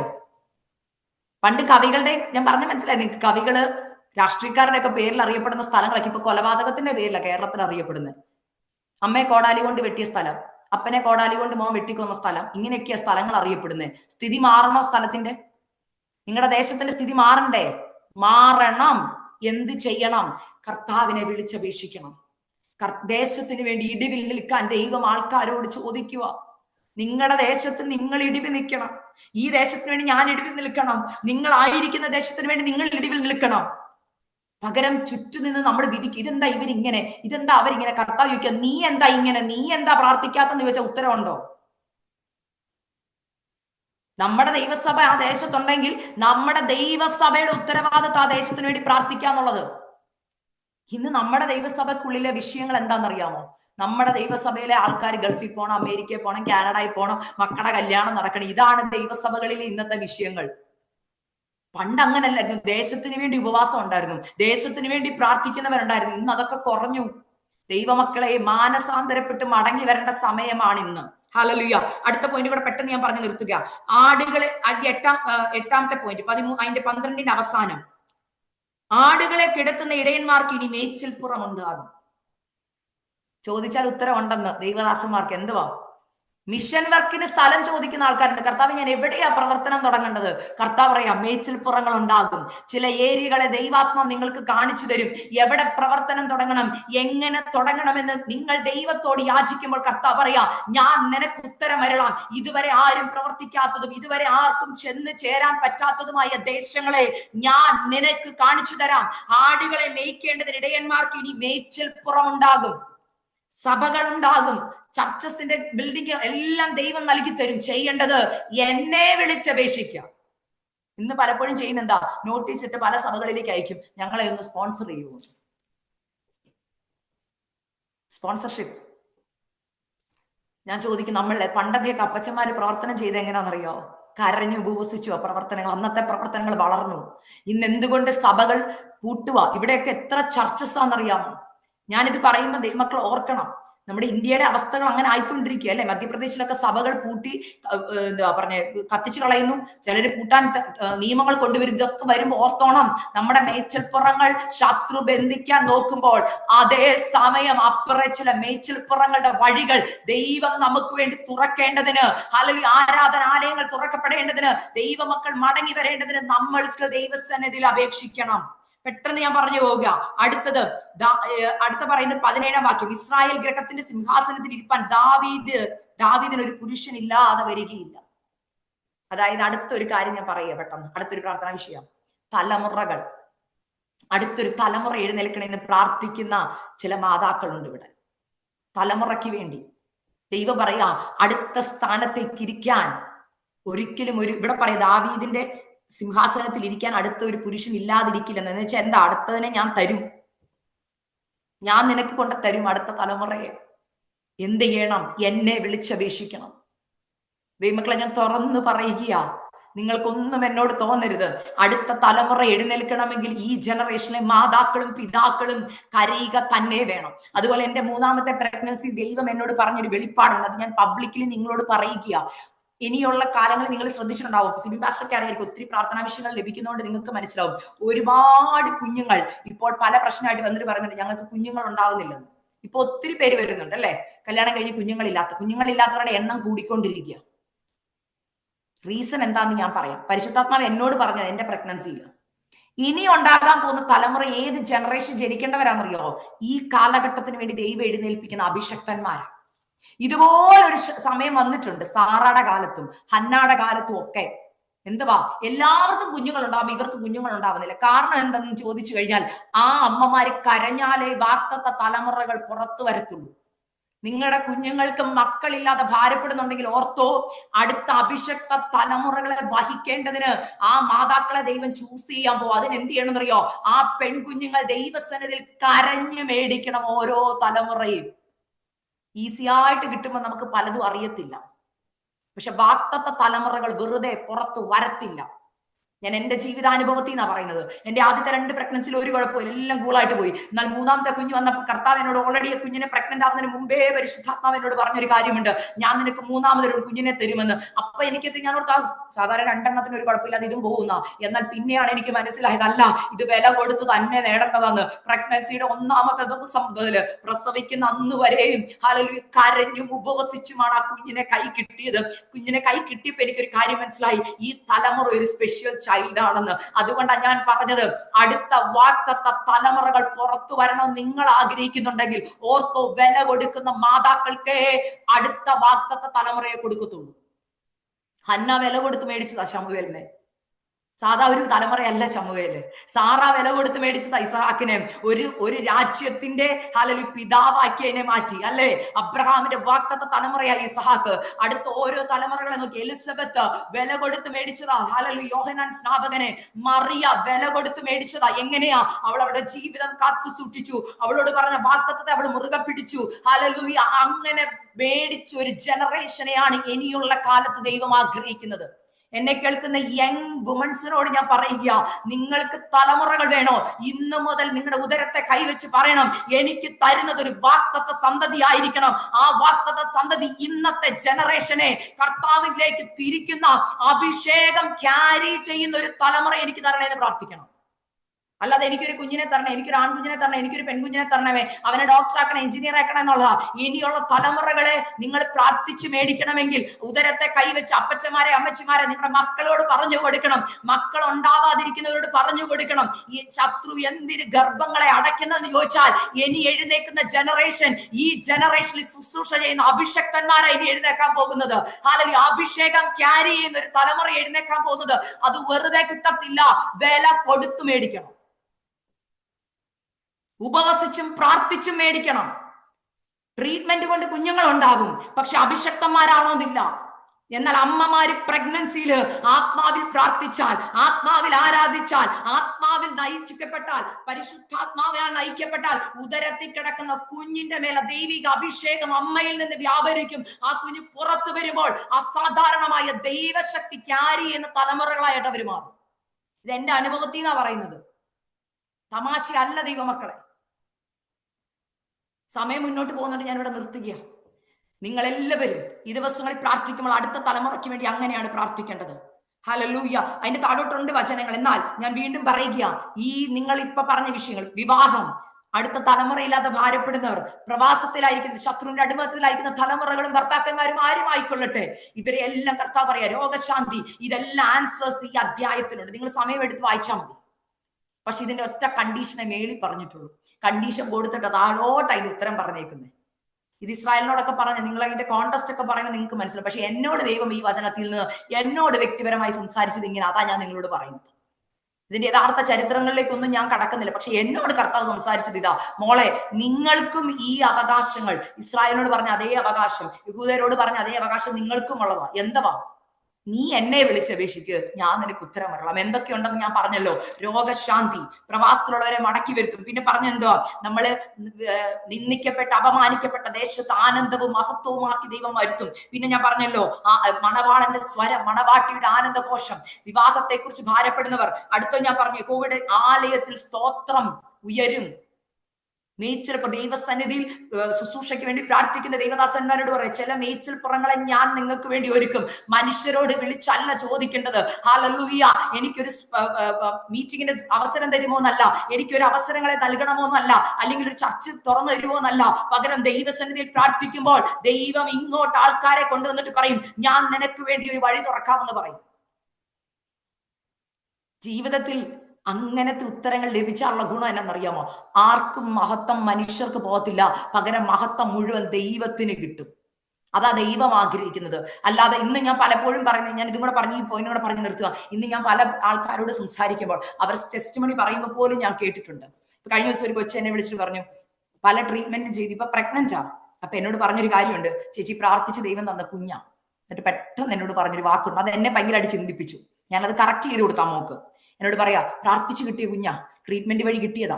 എന്നിട്ട് പറയുക, ചേച്ചി ദൈവം എന്റെ പ്രാർത്ഥന കേട്ട് എനിക്ക് ഏറ്റവും നല്ലൊരു ഡോക്ടറെ തന്നിരിക്കുന്നത്, ഇന്ത്യയിലെ ഏറ്റവും വലിയ ഡോക്ടറാണ്. അപ്പൊ ഞാൻ ചോദിച്ചു, ഡോക്ടറിന്റെ മേലാണോ ട്രസ്റ്റ്, സൃഷ്ടാവിന്റെ മേലാണോ എന്ന് ചോദിച്ചു. അപ്പൊ പറഞ്ഞു, ചേച്ചി അങ്ങനെ ചോദിച്ചാൽ എനിക്ക് അറിയത്തില്ല, പക്ഷെ എനിക്ക് ഡോക്ടറെ ഭയങ്കര വിശ്വാസമാണ്. ഞാൻ ചോദിച്ചു, കർത്താവിന് വിശ്വാസം ഉണ്ടോ എന്ന് ചോദിച്ചു. അപ്പോഴേ എനിക്ക് കാര്യം മനസ്സിലായി. എന്തുകൊണ്ടറിയോ? ഇന്ന് നമ്മളും ഇങ്ങനെ, നമുക്ക് ലോകത്തിലെ ഏറ്റവും വലിയ സർജനെ കിട്ടിയാൽ ഏറ്റവും സന്തോഷം. മനസ്സിലായോ? പക്ഷെ വിശ്വാസം ആരില്ലെന്നറിയോ? ഡോക്ടറിൽ. സത്യമാണ്. നമ്മുടെയൊക്കെ അങ്ങനെ, നമ്മുടെ മനുഷ്യരെല്ലാം അങ്ങനെ ആയിപ്പോയി. കർത്താവ് ഒരു കാര്യം പറഞ്ഞാൽ ചെയ്യാൻ എന്ത് ബുദ്ധിമുട്ടാണെന്നറിയോ നമുക്ക്? തുറന്നു പറയാം ദൈവമക്കളെ, വിഷമം തോന്നല്ലേ? അപ്പച്ചന്മാരെ അമ്മച്ചിമാരെ വിഷമം തോന്നല്ലേ? ഞാൻ പറയുക, ഡോക്ടർമാര് നമ്മളോട് എന്ത് കാര്യം പറഞ്ഞാലും നമ്മൾ അനുസരിക്കത്തില്ലേ? ഇല്ലേ? ഡോക്ടർ പറയുക, നാളെ 24 മണിക്കൂർ വെള്ളം പോലും കുടിക്കാതെ വേണം അടുത്ത ദിവസം എന്നെ വന്ന് കാണാം. വെള്ളം പോലും കുടിക്കരുത്, വെള്ളം പോലും കുടിക്കാതെ എന്നെ വന്ന് കാണണമെന്ന് പറഞ്ഞാൽ നമ്മൾ വെള്ളം പോലും കുടിക്കത്തില്ല. വെള്ളം എങ്ങാനും എടുത്ത ഉടനെ തോന്നും, അയ്യോ തട്ടിപ്പോയാലോ. മനസ്സിലായോ? ഡോക്ടർ പറഞ്ഞത് അനുസരണക്കേട് കാണിച്ചാൽ ഡോക്ടർ പറയാൻ നമുക്ക്. പക്ഷെ കർത്താവ് പറയട്ടെ നിങ്ങളോട്, ഇന്ന് ഒരു ദിവസം മുഴുവൻ ബൂസ്റ്റ് പ്രാർത്ഥിക്കാൻ പറഞ്ഞ ആദ്യം പറയുന്ന വാക്ക് എന്താണെന്നറിയോ? സിസ്റ്റർ, എന്റെ ബ്ലഡ് ഷുഗർ ഡൗൺ ആയി പോകും, എന്റെ ഷുഗർ ഡൗൺ ആവും, എന്റെ ബ്ലഡ് പ്രഷർ, എന്റെ BP ഡൗൺ ആയി പോകും, അതുകൊണ്ട് എനിക്ക് ബൂസ്റ്റ് ചെയ്യാൻ പറ്റത്തില്ലെന്ന് പറയും. വ്യത്യാസം നിങ്ങൾ നിങ്ങളോട് തന്നെ ചോദിക്കും. ഞാൻ ദൈവം പറയുന്ന അനുസരിക്കുന്നു, മനുഷ്യർ പറയുന്ന അനുസരിക്കുന്നു. അതിൽ നിന്ന് ദൈവത്തിന് കർത്താവ് അതുകൊണ്ടാണ് പറഞ്ഞ, മക്കളെ എന്നെ വിളിച്ചപേക്ഷിക്ക്, ഞാൻ ഉത്തരം തരാം. ഞാൻ തരുന്ന ഉത്തരം ഏറ്റവും നല്ല ഉത്തരമാണ്. അതുകൊണ്ടാണ് പറഞ്ഞത്, നമ്മളെല്ലാം സ്വർഗത്തിൽ പോകാനിരിക്കുന്നവരാ. പക്ഷെ ദൈവം ചോദിക്കുക, എന്നെ വിശ്വാസം ഉണ്ടോ എന്ന് ചോദിച്ചാൽ ശരിക്കും നമുക്ക് നമ്മുടെ ദൈവത്തെ വിശ്വാസം ഉണ്ടോ? ദൈവം പറയുന്ന അതുപോലെ അനുസരിക്കാൻ നമ്മൾ തയ്യാറാണോ? ആര് എപ്പോൾ ദൈവം പറയുന്നത് ചോദ്യം ചെയ്യാതെ അതുപോലെ അനുസരിക്കാൻ തയ്യാറാവുന്നു? കർത്താവ് പറയുക, ഉത്തരമുണ്ട്. എങ്ങനത്തെ ഉത്തരമാണെന്നും കൂടെ പറഞ്ഞ് നിർത്തുക. മഹത്തമായത്, അഗോചരമായത്, ഇതുവരെ ആരും കാണാത്ത ഉത്തരങ്ങൾ ഞാൻ സ്റ്റോർ ചെയ്ത് വെച്ചിട്ടുണ്ട്. ഒറ്റ കാര്യം ചെയ്താൽ മതി, എന്റെ സന്നിധിയിൽ താഴ്മയോടെ വിനയത്തോടെ പാപങ്ങളെ ഏറ്റുപറഞ്ഞ് ദൈവം എന്തു പറഞ്ഞാലും ചെയ്യാൻ തയ്യാറായി നിങ്ങൾ ദൈവസന്നിധിയിലേക്ക് ചെല്ലുമ്പോൾ അപ്പം പറയുക, ഉത്തരം ദാ ഞാൻ ഓപ്പൺ ചെയ്തു തരാം. അത് നിങ്ങൾ പ്രാപിച്ചു കഴിയുമ്പോൾ തിരിഞ്ഞു നോക്കുമ്പോൾ പറയും, ഇത് കർത്താവിനാൽ സംഭവിച്ച ഉത്തരം. തൽക്കാലം ചിലപ്പോൾ നിങ്ങൾക്ക് ഇഷ്ടക്കേടുകൾ ഉണ്ടാകാം, എന്നാൽ കർത്താവ് തരുന്ന ഉത്തരം ശ്രേഷ്ഠകരമായ ഉത്തരമാണ്. ഒരു നിമിഷം നമുക്ക് കണ്ണുകളെ ഒന്ന് അടയ്ക്കാം. നിങ്ങളെ തന്നെ നിങ്ങളൊന്ന് ശോധന ചെയ്ത് ഈ ദൂതിന്റെ മുമ്പിൽ പരിശുദ്ധാത്മാ പറഞ്ഞത് ഞാൻ അതുപോലെ നിങ്ങളുമായിട്ട് കൈമാറിയിട്ടുണ്ട്. നിങ്ങൾ ഏത് വിഷയത്തിന് മേലെ ഭാരപ്പെടുന്നത് എനിക്ക് നിങ്ങളെ അറിയത്തില്ല, പരിശുദ്ധാത്മാവിന് അറിയാം. ഏത് വിഷയത്തിന്മേൽ ഭാരപ്പെട്ടാണ് നിങ്ങൾ മീറ്റിംഗ് അറ്റൻഡ് ചെയ്തത്? സാമ്പത്തികമാണ്. അവിടെ പറയുന്നത് പ്രവാസികളെ മടക്കി വരുത്തും, അഭിവൃദ്ധി തരൂന്നാ പറഞ്ഞത്. അതിൽ നിങ്ങൾക്കുള്ള എല്ലാ ഉത്തരവും ആ വചനത്തിനകത്തുണ്ട്. സമയമെടുത്ത് നിങ്ങളൊന്ന് വായിക്കണം. പരിശുദ്ധാത്മാ നിങ്ങൾക്ക് വചനങ്ങളുടെ അർത്ഥം പറഞ്ഞു തരും. എന്നാൽ നിങ്ങൾക്കുള്ള ഏത് ഉത്തരമായിക്കൊള്ളട്ടെ, നിങ്ങൾ ദൈവസന്നിധിയിൽ ഇരിക്കുമ്പോൾ കർത്താവ് പറയുക, മനുഷ്യരോട് ഇനി നിങ്ങളുടെ ആവശ്യങ്ങൾ നിങ്ങൾ പറയരുത്. നീ എന്നോട് പറ.